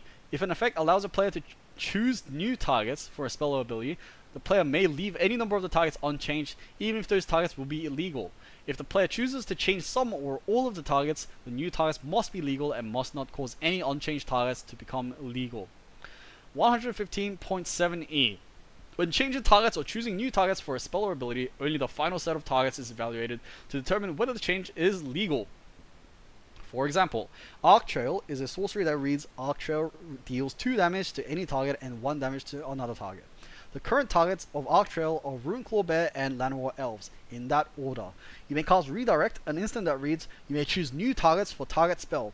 Targeting Arc Trail, you can choose the first target to Llanowar Elves and change the second target to Runeclaw Bear. 115.7f. An ability or spell or ability may divide or distribute an effect, such as damage or counters, among one or more targets. When changing targets or choosing new targets for that spell or ability, the original division can't be changed. 115.8. Modal spells and abilities may have different targeting requirements for each mode. An effect that allows a player to change the targets of a modal spell or ability, or to choose new targets for a modal spell or ability, doesn't allow that player to change this mode. See Rule 700.2. 115.9. Some objects check what another spell or ability is targeting. Depending on the wording, these may check the current state of the targets, the state of the targets at the time they were selected, or both. 115.9a. An object that looks for a spell or ability with number of targets checks the number of times any object or player was chosen as the target of that spell or ability when it was put on the stack, not the number of its targets that are currently legal. If the same object or player becomes a target more than once, each of those instances is counted separately. 115.9b. An object that looks for a spell or ability that targets something checks the current state of that spell or ability's targets. If an object it targets is still in the zone it's expected to be in, or if a player it targets is still in the game, the target's current information is used, even if it's not currently legal for that spell or ability. If an object it targets is no longer in the zone it's expected to be in, or a player it targets is no longer in the game, that target is ignored. Its last known information is not used. 115.9c. An object that looks for a spell or ability that targets only something checks the number of different objects or players that were chosen as targets for that spell or ability when it was put on the stack, as modified by effects that change those targets, not the number of those objects or players that are currently legal targets. If that number is 1, even if the spell or ability targets that object or player multiple times, the current state of that spell or ability's target is checked as described in Rule 115.9b. 115.10. Spells and abilities can affect objects and players they don't target. In general, those objects and players aren't chosen until the spell or ability it resolves. See Rule 608, Resolving Spells and Abilities. 115.10a. Just because an object or player is being affected by a spell or ability doesn't make that object or player a target of that spell or ability, unless that object or player is identified by the word target in the text of that spell or ability, or the rule for that keyword ability is not a target. 115.10b. In particular, the word "you" in an object's text doesn't indicate a target. 116. Special actions. 116.1. Special actions are actions a player may take when they have a priority that don't use the stack. These are not to be confused with turn-based action and state-based action, which the game generates automatically. See Rule 703, Turn-based actions, and Rule 704, State-based actions. 116.2. There are 12 special actions. 116.2a. Playing a land is a special action. To play a land, a player puts that land onto the battlefield from the zone it was in, usually that player's hand. By default, a player can take this action only once during each of their turns. A player can take this action any time they have priority and the stack is empty during a main phase of their turn. See Rule 305, Lands. 116.2b. Turning a face-down creature face-up is a special action. A player can take this action anytime they have priority. See Rule 708, Face-down spells and permanents. 116.2c. Some effects allow a player to take an action at a later time, usually to end a continuous effect or to stop a delayed triggered ability from triggering. Doing so is a special action. A player can take such an action anytime their priority, unless that effect specifies another timing restriction, for as long as that effect allows it. 116.2D. Some effects from static abilities allow a player to take an action to ignore the effects from that ability for a duration. Doing so is a special action. A player can take such an action anytime they have priority. 116.2E. One card. Circling Vultures has the ability, you may discard Circling Vultures anytime you could cast an instant. Doing so is a special action. A player can take such an action anytime they have priority. 116.2F. A player who has a card with Suspend in their hand may exile that card. This is a special action. A player can take this action anytime their priority, but only if they could begin to cast that card by putting it onto their stack. See Rule 702.62 Suspend. 106.2G. A player who has chosen a companion may pay 3 to put that card from outside the game into their hand. This is a special action. A player can take this action anytime their priority and the stack is empty during a main phase of their turn, but only if they haven't done so yet this game. See Rule 702.139 Companion. 106.2H. A player who has a card with Foretell in their hand may pay 2 and exile that card face down. This is a special action. A player may take this action anytime their priority during their turn. See Rule 702.143 Foretell. 116.2I. In a plane chase game, rolling the planet die is a special action. A player can take this action anytime they have priority and the stack is empty during a main phase of their turn. Taking this action costs a player an amount of mana equal to the number of times they have previously taken this action on that turn. Note that this number won't be equal to the number of times the player has rolled the planet die if an effect has caused the player to roll the planet die that turn. See Rule 901 Plane Chase. 116.2J. In a conspiracy draft game, turning a face-down conspiracy card in the command zone face-up is a special action. A player can take this action anytime they have priority. See Rule 905.4A. 116.2K. A player who has a card with a plot in their hand may exile that card. This is a special action. A player can take this action anytime they have priority during their own turn while the stack is empty. See Rule 702.170 Plot. 116.2M. A player who controls a permanent that has one or more locked halves, see Rule 709.5, may pay the mana cost of a locked half of that permanent to give that permanent the appropriate unlocked designation. This cost is referred to as an unlock cost. A player can take this action anytime their priority and the stack is empty during a main phase of their turn. 116.3. If a player takes a special action, that player receives priority afterwards. 117. Timing and priority. 117.1. Unless a spell or ability is instructing a player to take an action, which players can take actions at any given time is determined by a system of priority. The player with priority may cast spells, activate abilities, and take special actions. 117.1a. A player may cast an instant spell anytime they have priority. A player may cast a non-instant spell during their main phase anytime their priority and the stack is empty. 117.1b. A player may activate an activated ability anytime they have priority. 117.1c. A player may take some special actions anytime they have priority. A player may take other special actions during their main phase anytime they have priority and the stack is empty. See Rule 116 Special Actions. 117.1d. A player may activate a mana ability whenever they have priority, whenever they are casting a spell or activating an ability that requires a mana payment, or whenever a rule or effect asks for a mana payment, even in the middle of casting or resolving a spell or activating or resolving an ability. 117.2. Other kinds of abilities and actions automatically generate or performed by the game rules, or are performed by players without receiving priority. 117.28. Triggered abilities can trigger at any time, including while a spell is being cast, an ability is being activated, or a spell or ability is resolving. See Rule 603, Handling Triggered Abilities. However, nothing actually happens at the time an ability triggers. Each time a player would receive priority, each ability that is triggered but hasn't yet been put on the stack is put on the stack.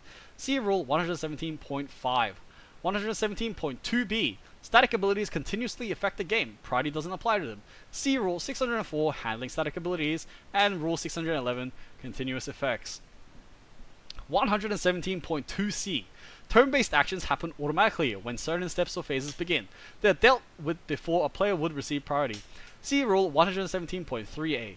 Turn-based actions also happen automatically when each Turn-based actions also happen automatically when each step and phase ends. No player receives priority afterward. See Rule 703 Turn-based actions.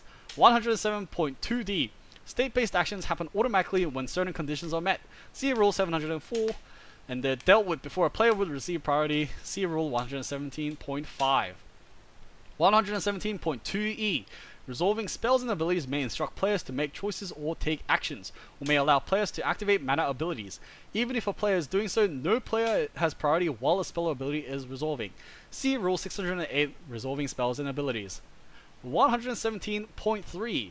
Which player has priority is determined by the following rules. 117.3a. The active player receives priority at the beginning of most steps and phases. After any turn-based actions, such as drawing a card during the draw step, see Rule 703, have been dealt with, and abilities that trigger at the beginning of that phase or step have been put on the stack. No player receives priority during the untap step. Players usually don't get priority during the cleanup step. See Rule 514.3. 117.3b. The active player receives priority after a spell or ability other than the mana ability resolves. 117.3c. If a player has priority when they cast a spell, activate an ability, or take a special action, that player receives priority afterwards. 117.3d. If a player has priority and chooses not to take any actions, that player passes. If any mana is in that player's mana pool, they announce what mana is there. Then the next player in turn order receives priority. 117.4. If all players pass in succession, that is, if all players pass without taking any actions in between passing, the spell or ability on the top of the stack resolves, or if the stack is empty, the phase or step ends. 117.5. Each time a player would get priority, the game first performs all applicable state-based actions as a single event. See Rule 704 State-based actions. Then repeats this process until no state-based actions are performed. Then triggered abilities are put on the stack. See Rule 603 Handling Triggered Abilities. These steps repeat in order until no further state-based actions are performed and no abilities trigger. Then the player who would have received priority does so. 117.6. In a multiplayer game using the shared team turns option, teams rather than individual players have priority. See Rule 805 Shared Team Turns option. 117.7. If a player with priority casts a spell or activates an activated ability while another spell or ability is already on the stack, the new spell or ability has been cast or activated in response to the earlier spell or ability. The new spell or ability will resolve first. See Rule 608 Resolving Spells and Abilities. 118. Cost. 118.1. A cost is an action or payment necessary to take another action or to stop another action from taking place. To pay a cost, a player carries out the instructions specified by the spell, ability, or fact that contains that cost. 118.2. If a cost includes a mana payment, the player paying the cost has a chance to activate mana abilities. Paying the cost to cast a spell or activate an ability follows the steps in Rules 601.2f2h. 108.3. A player can't pay a cost without having the necessary resources to pay it fully. For example, a player with only 1 life can pay a cost of 2 life, and a permanent that's already tapped can't be tapped to pay a cost. See Rule 202 Mana Cost and Color, and Rule 602 Activating Activated Abilities. 118.3a. Paying mana is done by removing the indicated mana from a player's mana pool. Players can always pay 0 mana. If excess mana remains in that player's mana pool after making that payment, the player announces what mana is still there. 118.3b. Paying life is done by subtracting the indicated amount of life from a player's life total. Players can always pay 0 life. 118.3c. Activating mana abilities is not mandatory even if paying a cost is. 118.4. Some costs include an X or an X. See Rule 107.3. 118.5. Some costs are represented by 0 or are reduced to 0. The action necessary for a player to pay such a cost is the player's acknowledgement that they are paying it, even though such a cost requires no resources. It's not automatically paid. 118.5a. A spell whose mana cost is 0 must still be cast the same way as one with a cost greater than 0. It won't cast itself automatically.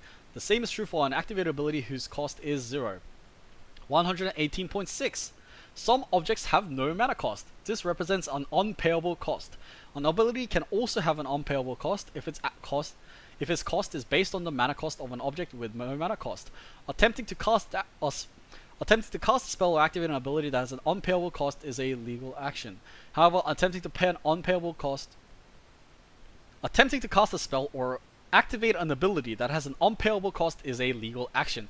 However, attempting to pay an unpayable cost is an illegal action. 118.6a. If an unpayable cost is increased by an effect or an additional cost is imposed, the cost is still unpayable. If an alternative cost is applied to an unpayable cost, including an effect that allows a player to cast a spell without paying its mana cost, the alternative cost may be paid. 118.7. What a player actually needs to do to pay a cost may be changed or reduced by effects. If the mana component of a cost is reduced if the mana component of a cost is reduced to nothing by cost reduction effects, it's considered to be 0. Paying a cost to change or reduced by an effect counts as paying the original cost. 118.78. Effects that reduce a cost by an amount of generic mana affects only the generic mana component of that cost. They can't affect the colored or colorless mana components of that cost. 118.7b. If a cost is reduced by an amount of colored or colorless mana, but the cost doesn't require mana of that type, the cost is reduced by that amount of generic mana. 118.7c.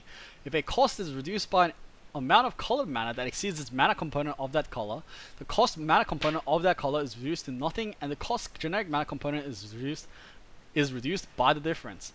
118.7d. If a cost is reduced by an amount of colorless mana that exceeds the colorless mana component, the cost colorless mana component is reduced to nothing, and the cost generic mana component is reduced by the difference. 118.7e. If a cost is reduced by an amount of mana represented by a hybrid mana symbol, the player paying that cost chooses one half of that symbol at the time the cost reduction is applied. See Rule 601.2f. If a colored half is chosen, the cost is reduced by 1 mana of that color. If a generic half is chosen, the cost is reduced by an amount of generic mana equal to that half's number. 118.7f. If a cost is reduced by an amount of mana represented by a Phyrexian mana symbol, the cost is reduced by 1 mana of that symbol's color. 118.7g. If a cost is reduced by an amount of mana represented by one or more snow mana symbols, the cost is reduced by that much generic mana. 118.8. Some spells and abilities have additional costs. An additional cost is a cost listed in a spell's rules text or applied to a spell or ability from another effect that its controller must pay at the time they pay the spell's mana cost or the ability's activation cost. Note that some additional costs are listed in keywords. See Rule 702. 118.8a. Any number of additional costs may be applied to a spell as it's being cast or to an ability as it's being activated. The controller of the spell or ability announces their intentions to pay any or all of those costs as described in Rule 601.2b. 118.8b. Some additional costs are optional.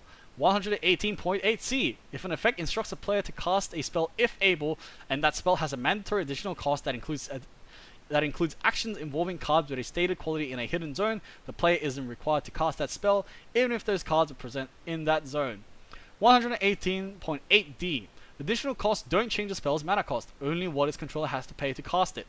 Spells and abilities that ask for that spell's mana cost still sees the original value.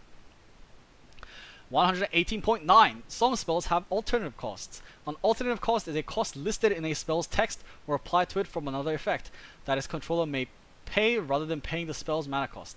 Alternative costs are usually phrased, you may action rather than pay this object's mana cost, or you may cast this object without paying its mana cost. Note that some alternative costs are listed in keywords. See Rule 702.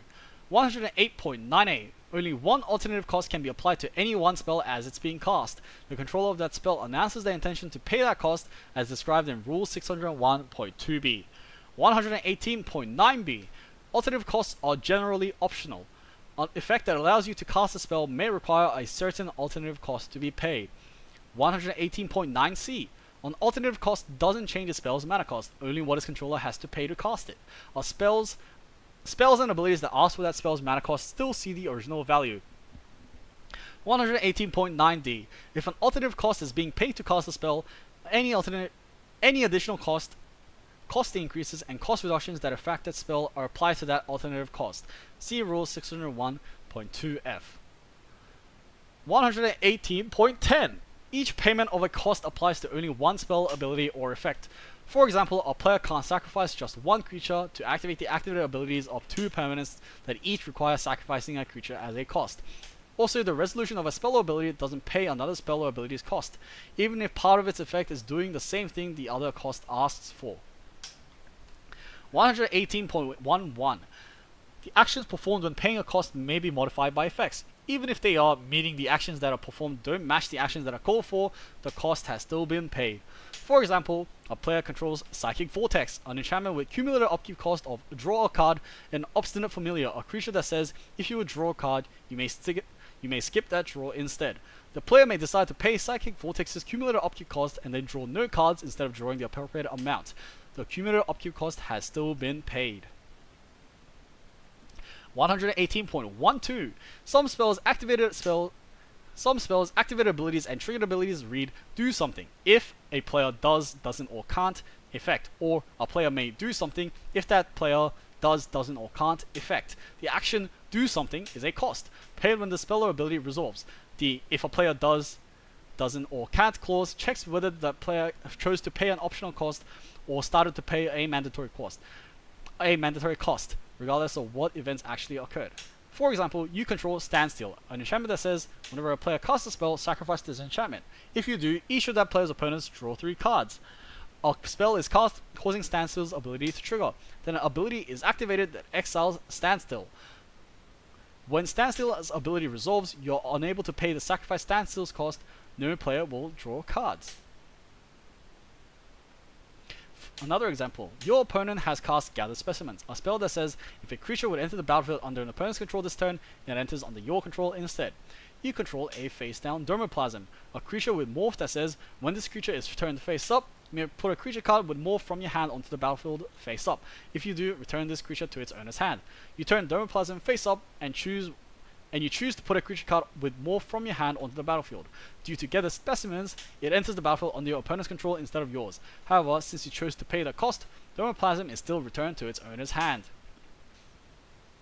118.12a. Some spells, activated abilities, and triggered abilities read do something unless a player does something else. This means the same thing as a player may do something else if that player doesn't do something. 118.12b. Some effects offer a player a choice to search a zone and take additional actions with the cards found in that zone, followed by an if a player does clause. This clause checks whether the player chose to search, not whether the player took any of those additional actions. 118.13. Some costs contain mana symbols that can be paid in multiple ways. These include hybrid mana symbols and Phyrexian mana symbols. 118.13a.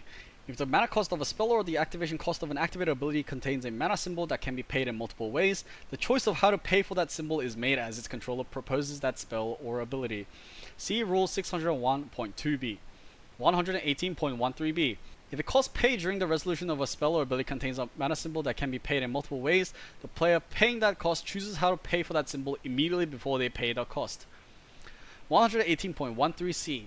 If the cost associated with a special action contains a mana symbol that can be paid in multiple ways, the player taking the special action chooses how to pay for that symbol immediately before they pay that cost. 118.14. Some effects say that mana of any type can be spent to pay a cost.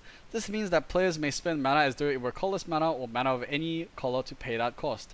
If that effect also gives a player permission to cast spells, this applies only to mana that player spends to cast spells that way. See Rule 609.1b. 119. Life. 119.1. Each player begins the game with a starting life total of 20. Some variant games have different starting life totals. 119.1a. In a two-headed giant game, each team's starting life total is 30. See Rule 810 two-headed giant variant. 119.1b. In a Vanguard game, each player's starting life total is 20 plus or minus the life modifier of their Vanguard card. See Rule 902 Vanguard. 119.1c. In a Commander game, each player's starting life total is 40. See Rule 903 Commander. 119.1d. In a two-player Brawl game, each player's starting life total is 25. In a multiplayer Brawl game, each player's starting life total is 30. See Rule 903.12 Brawl option. 119.1e. In an Arch Enemy game, the Arch Enemy's starting life total is 40. See Rule 904 Arch Enemy. 119.2. Damage dealt to players normally cause that player to lose that much life. See Rule 120.3. 119.3. If an effect causes a player to gain or lose life, that player's life total is adjusted accordingly. 119.4. If a coster effect allows a player to pay an amount of life greater than 0, the player may do so only if their life total is greater than or equal to the amount of that payment. If a player pays life, the payment is subtracted from their life total. In other words, the player loses that much life. 119.4a. If a coster effect allows a player to pay an amount of life greater than 0 in a two-headed giant game, the player may do so only if their team's life total is greater than or equal to the total amount of life both team members are paying for that coster effect. If a player pays life, the payment is subtracted from their team's life total. 119.4b. Players can always pay 0 life, no matter what their or their team's life total is, and even if an effect says players can't pay life. 119.5. If an effect sets a player's life total to a specific number, the player gains or loses the necessary amount of life to end up with a new total. 119.6. If a player has 0 or less life, that player loses the game as a state-based action. See Rule 704. 119.7. If an effect says that a player can't gain life, that player can't make an exchange such that the player's life total would become higher. In that case, the exchange won't happen. Similarly, if an effect redistributes life totals, a player can't receive a new life total such that the player's life total would become higher. In addition, a cost that involves having that player gain life can't be paid, and a replacement effect that will replace the life gain event affecting that player won't do anything. 119.8. If an effect says that a player can't lose life, that player can't make an exchange such that the player's life total will become lower. In that case, the exchange won't happen. Similarly, if an effect redistributes life totals, a player can't receive a new life total such that the player's life total will become lower. In addition, a cost that involves having that player pay life can't be paid. 119.9. Some triggered abilities are written whenever a player gains life. Such abilities are treated as though they are written whenever a source causes a player to gain life. If a player gains 0 life, no life gain event has occurred, and these abilities won't trigger. 119.10. Some replacement effects are written if a player would gain life. Such abilities are treated as though they are written if a source would cause a player to gain life. If a player gains 0 life, no life gain event would occur, and these effects won't apply. 120. Damage. 120.1. Objects can deal damage to battles, creatures, planeswalkers, and players. This is generally detrimental to the object or player that receives that damage. An object that deals damage is the source of that damage. 120.1a. Damage can't be dealt to an object that's not a battle, a creature, or a planeswalker. 120.2. Any object can deal damage. 120.2a. Damage may be dealt as a result of combat. Each attacking and blocking creature deals combat damage equal to its power during the combat damage step. 120.2b. Damage may be dealt as an effect of a spell or ability. The spell or ability will specify which object deals that damage. 120.3. Damage may have one or more of the following results, depending on whether the recipient of the damage is a player or permanent, the characteristics of the damage's source, and the characteristics of the damage's recipient, if it's a permanent. 120.3a. Damage dealt to a player by a source without infect causes that player to lose that much life. 120.3b. A damage dealt to a player by a source with infect causes that source's controller to give the player that many poison counters. 120.3c. Damage dealt to a planeswalker causes that many loyalty counters to be removed from that planeswalker. 120.3d. Damage dealt to a creature by a source with wither and or infect causes that source's controller to put that many -1/-1 counters on that creature. 120.3e. Damage dealt to a creature by a source with neither wither nor infect causes that much damage to be marked on that creature. 120.3f. Damage dealt by a source with lifelink causes that source's controller to gain that much life, in addition to the damage's other results. 120.3g. Combat damage dealt to a player by a creature with toxic causes that creature's controller to give that player a number of poison counters equal to that creature's toxic value, in addition to the damage's other results. See Rule 702.164 Toxic. 120.3h. Damage dealt to a battle causes that many defense counters to be removed from that battle. 120.4. Damage is processed in a 4-part sequence. 120.4a. First, if an effect that's causing damage to be dealt states that excess damage that will be dealt to a permanent is dealt to another permanent or player instead, the damage event is modified accordingly. If the first player is a creature, the excess damage is the amount of damage in excess of what would be lethal damage, taking into account damage already marked on the creature and damage from other sources that will be dealt at the same time. See Rule 120.6.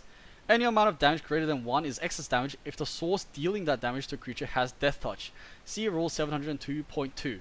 If the first permanent is a Planeswalker, the excess damage is the amount of damage in excess of that Planeswalker's loyalty, taking into account damage from other sources that will be dealt at the same time. If the first permanent is a battle, the excess damage is the amount of damage in excess of that battle's defense, taking into account damage from other sources that will be dealt at the same time. If the first permanent has multiple card types from among the list of creatures, planeswalkers, and battles, the excess damage is the greatest of the calculated amount for each of the card types it has. 120.4b. Second, damage is dealt, as modified by replacement and prevention effects that interact with damage. See Rule 614. Replacement effects and Rules 615 prevention effects. Abilities that trigger when damage is dealt, trigger now and wait to be put on the stack. 120.4c. Third, damage that has been dealt is processed into its results, as modified by replacement effects that interact with those results, such as life loss or counters. 120.4d. Finally, the damage event occurs. Oh, wow, that's a big example. For example, a player who controls Boon Reflection, an enchantment that says if you would gain life, you gain twice that much life instead, attacks with a 3/3 creature with Wither and Lifelink. It's blocked by a 2/2 creature, and the defending player casts a spell that prevents the next 2 damage that will be dealt to the blocking creature.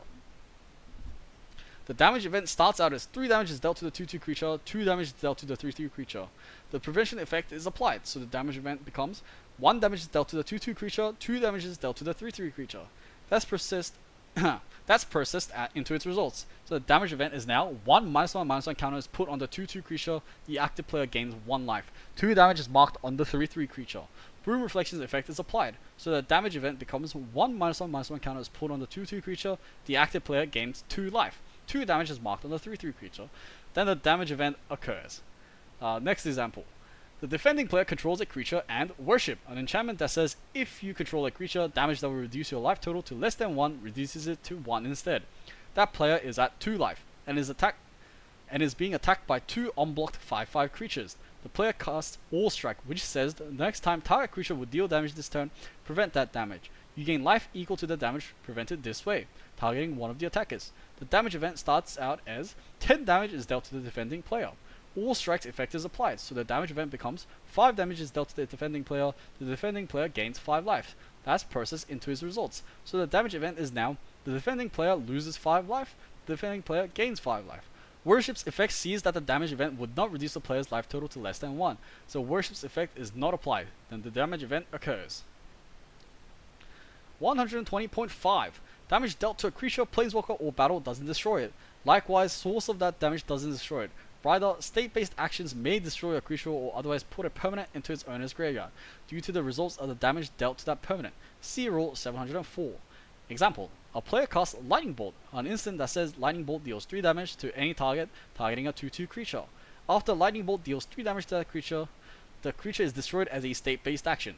Neither Lightning Bolt nor the damage dealt by Lightning Bolt destroyed that creature. 120.6. Damage marked on a creature remains until the cleanup step, even if that permanent stops being a creature. If the total damage marked on a creature is greater than or equal to its toughness, that creature has been dealt lethal damage and is destroyed as a state-based action. See Rule 704. All damage marked on a permanent is removed when it regenerates. See Rule 701.15 regenerate, and during the cleanup step. See Rule 504.2. 120.7. The source of damage is the object that dealt it. If an effect requires a player to choose a source of damage, they may choose a permanent, a spell on the stack, including a permanent spell, any object referred to by an object on the stack, by prevention or replacement effect that's waiting to apply, or by a delayed trigger ability that's waiting to trigger, even if that object is no longer in the zone it used to be in, or a face-up object in the command zone. A source doesn't need to be capable of dealing damage to be a legal choice. See Rule 609.7, Sources of Damage. 120.8. If a source would deal 0 damage, it does not deal damage at all. That means abilities that trigger on damage being dealt won't trigger. It also means that replacement effects that would increase the damage dealt by that source, or would have that source deal that damage to a different object or player, have no event to replace, so they have no effect. 120.9. If an ability triggers on damage being dealt by a specific source or sources, and the effect refers to the damage dealt. It refers only to the damage dealt by the specified sources and not to any damage dealt at the same time by other sources. 120.10. Some triggered abilities check whether a permanent has been dealt excess damage. These abilities check after the permanent has been dealt damage by one or more sources. If those sources together dealt an amount of damage to a creature greater than lethal damage, excess damage equal to the difference was dealt to that creature. If those sources together dealt an amount of damage to a planeswalker greater than the planeswalker's loyalty before the damage was dealt, excess damage equal to the difference was dealt to that planeswalker. Those sources together dealt an amount of damage to a battle greater than that battle's defense before this damage was dealt. Excess damage equal to the difference was dealt to that battle. If a permanent has multiple card types from among the list of creatures, planeswalkers, and battle, the excess damage dealt to that permanent is the greatest of the calculated amount for each of the card types it has. 121. Drawing a card. 121.1. A player draws a card by putting the top card of their library into their hand. This is done as a turn-based action during each player's draw step. It may also be done as part of a cost or effect of a spell or ability. 121.2. Cards may only be drawn one at a time. If a player is instructed to draw multiple cards, that player performs that many individual card draws. 121.2a. An instruction to draw multiple cards can be modified by replacing effects that refers to the number of cards drawn. This modification occurs before considering any of the individual card draws. See Rule 616.1g. 121.2b. Some effects say that a player can't draw more than one card each turn. Such an effect applies to individual card draws. Instructions to draw multiple cards may still be partially carried out. However, if an effect offers the player a choice to draw multiple cards, the affected player can't choose to do so. Similarly, the player can't pay a cost that includes drawing multiple cards. 121.2c. If more than one player is instructed to draw cards, the active player performs all their draws first, then each other player in turn order does the same. 121.2d. If more than one player is instructed to draw cards in a game that's using the shared team turns option, such as a two-headed giant game, each player on the active team, in whatever order that team likes, performs their draws. Then each player on each non-active team in their turn order does the same. 121.3. If there are no cards in a player's library and an effect offers that player the choice to draw a card, that player can choose to do so. However, if an effect says that a player can't draw cards and another effect offers that player the choice to draw a card, that player can't choose to do so. 121.3a. The same principles apply if the player who's making the choice is not the player who would draw the card. If the later player has no cards in the library, the choice can be taken. If an effect says that the later player can't draw the card, the choice can't be taken. 121.4. A player who attempts to draw a card from a library with no cards in it loses the game the next time a player would receive priority. This is a state-based action. See Rule 704. 121.5. If an effect moves cards from a player's library to that player's hand without using the word draw, the player has not drawn those cards. This makes a difference for abilities that trigger on drawing cards and effects that replaces card draws, as well as if the player's library is empty. 121.6. Some effects replace card draws. 121.6a. An effect replaces a card draw is applied even if no cards could be drawn because there are no cards in the affected player's library. 121.6b. If an effect replaces a draw within a sequence of card draws, the replacement effect is completed before resuming the sequence. 121.6c. Some effects perform additional actions on a card after it's drawn. If the draw is replaced, the additional action is not performed on any cards that are drawn as a result of that replacement effect or any subsequent replacement effects. 121.7. Some replacement effects and prevention effects result in one or more card draws. In such a case, if there are any part of the original event that haven't been replaced, those parts occur first. Then the card draws happen one at a time. 121.8. If a spell or ability causes a card to be drawn while another spell is being cast, the drawn card is kept face down until that spell becomes cast. See Rule 601.2i, or until the casting process is reversed. See Rule 731, Handling Illegal Actions. The same is true with relation to another ability being activated. If an effect allows or instructs a player to reveal the cards that is being drawn, it is revealed after the spell becomes cast or the ability becomes activated. While face down, the drawn card is considered to have no characteristics and can't be used to pay any part of the cost of the spell or ability to require the card to have specific characteristics. 121.9. If an effect gives a player the option to reveal a card as they draw it, that player may look at that card as they draw it before choosing whether to reveal it. 122. Counters. 122.1. A counter is a marker placed on an object or player that modifies its characteristics and or interacts with a rule, ability, or effect. Counters are not objects and have no characteristics. Notably, a counter is not a token, and a token is not a counter. Counters with the same name or description are interchangeable. 122.1a. A plus X plus Y counter on a creature or an object card in a zone other than the battlefield where X and Y are numbers adds X to that object's power and Y to that object's toughness. Similarly, minus X minus 1 counters subtract from power and toughness. See Rule 613.4c. 122.1b. A keyword counter on a permanent or a card in a zone other than the battlefield causes that object to gain that keyword. The keywords that a keyword counter can be are flying, first strike, double strike, death touch, decayed, exalted, haste, hexproof, indestructible, lifelink, menace, reach, shadow, trample, and vigilance, as well as any variants of those keywords. See Rule 613.1f. 122.1c. One or more shield counters on a permanent creates a single replacement effect and a single prevention effect that protects the permanent. These effects are: if this permanent will be destroyed as the result of an effect, instead remove a shield counter from it. And if damage will be dealt to this permanent, prevent that damage and remove a shield counter from it. See Rule 614 replacement effects and Rule 615 prevention effects. 122.1d. One or more stun counters on a permanent creates a single replacement effect that stops the permanent from untapping. That effect is: if a permanent with a stun counter on it will become untapped, instead remove a stun counter from it. 122.1e. The number of loyalty counters on a planeswalker on the battlefield indicates how much loyalty it has. A planeswalker with zero loyalty is put into his owner's graveyard as a state-based action. See Rule 704. 122.1f. If a player has 10 or more poison counters, that player loses the game as a state-based action. See Rule 704. A player is poisoned if they have 1 or more poison counters. See Rule 810 for additional rules for two-headed giant games. 122.1g. The number of defense counters on a battle on the battlefield indicates how much defense it has. A battle with 0 defense is put into its owner's graveyard if it isn't the source of an ability that has triggered but not yet left the stack. This state-based action doesn't use the stack. See Rule 704. 122.1h. One or more finality counters on a permanent creates a single replacement effect that stops the permanent from going to the graveyard. The effect is: if the permanent will be put into a graveyard from the battlefield, exile it instead. 122.1i. One or more rad counters on a player causes a triggered ability to trigger at the beginning of that player's pre-combat main phase. See Rule 726, Rad Counters. 122.2. Counters on an object are not retained if that object moves from one zone to another. The counters are not removed, they simply cease to exist. See Rules 400.7. 122.3. If a permanent has both a +1/+1 counter and a -1/-1 counter on it, N +1/+1 and N -1/- counters are removed from it as a state-based action, where N is the smallest of the number of +1/+1 and -1/-1 counters on it. See Rule 704.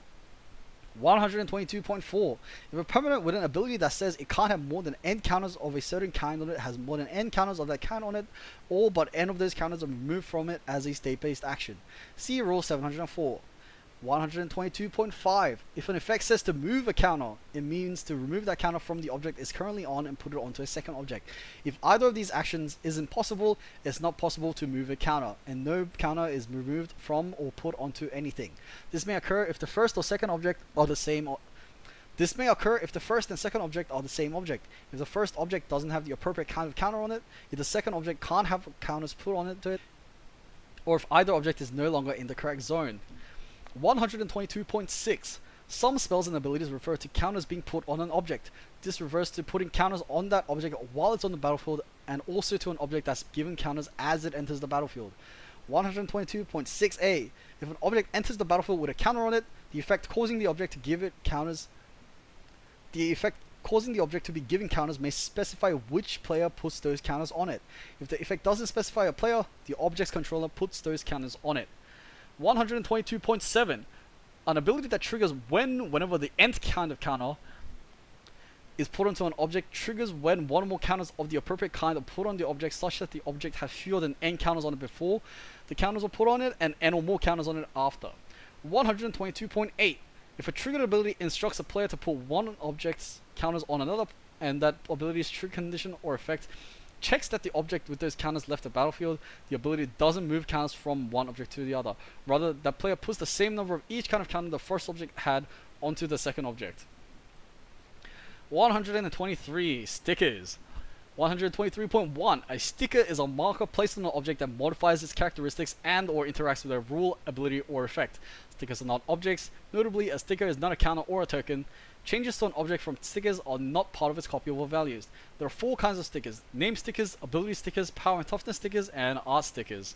123.2. Stickers are found in boosters of the Infinity expansion on numbered inserts. Each insert has a predetermined combination of stickers. Any rule that refers to a sticker sheet refers to the specific combination of stickers found on one of those inserts. Sticker sheets are not cards and have no characteristics. Each sticker sheet can be found at gatherer.wizards.com. 123.2a.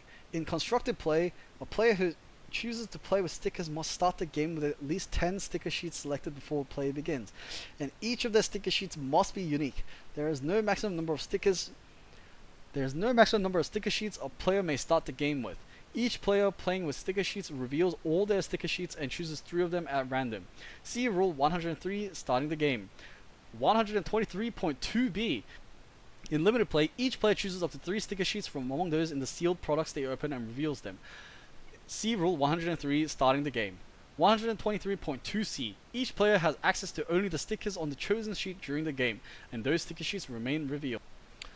123.3. If an effect instructs a player to put a sticker on an object, that player chooses a sticker that is not currently on any objects they own from among the stickers they have access to and puts it on that object. 123.3a. Each sticker a player has access to is discrete and is distinct from each other sticker they have access to. 2 stickers are never considered to be the same sticker, even if they have the same text or information on them.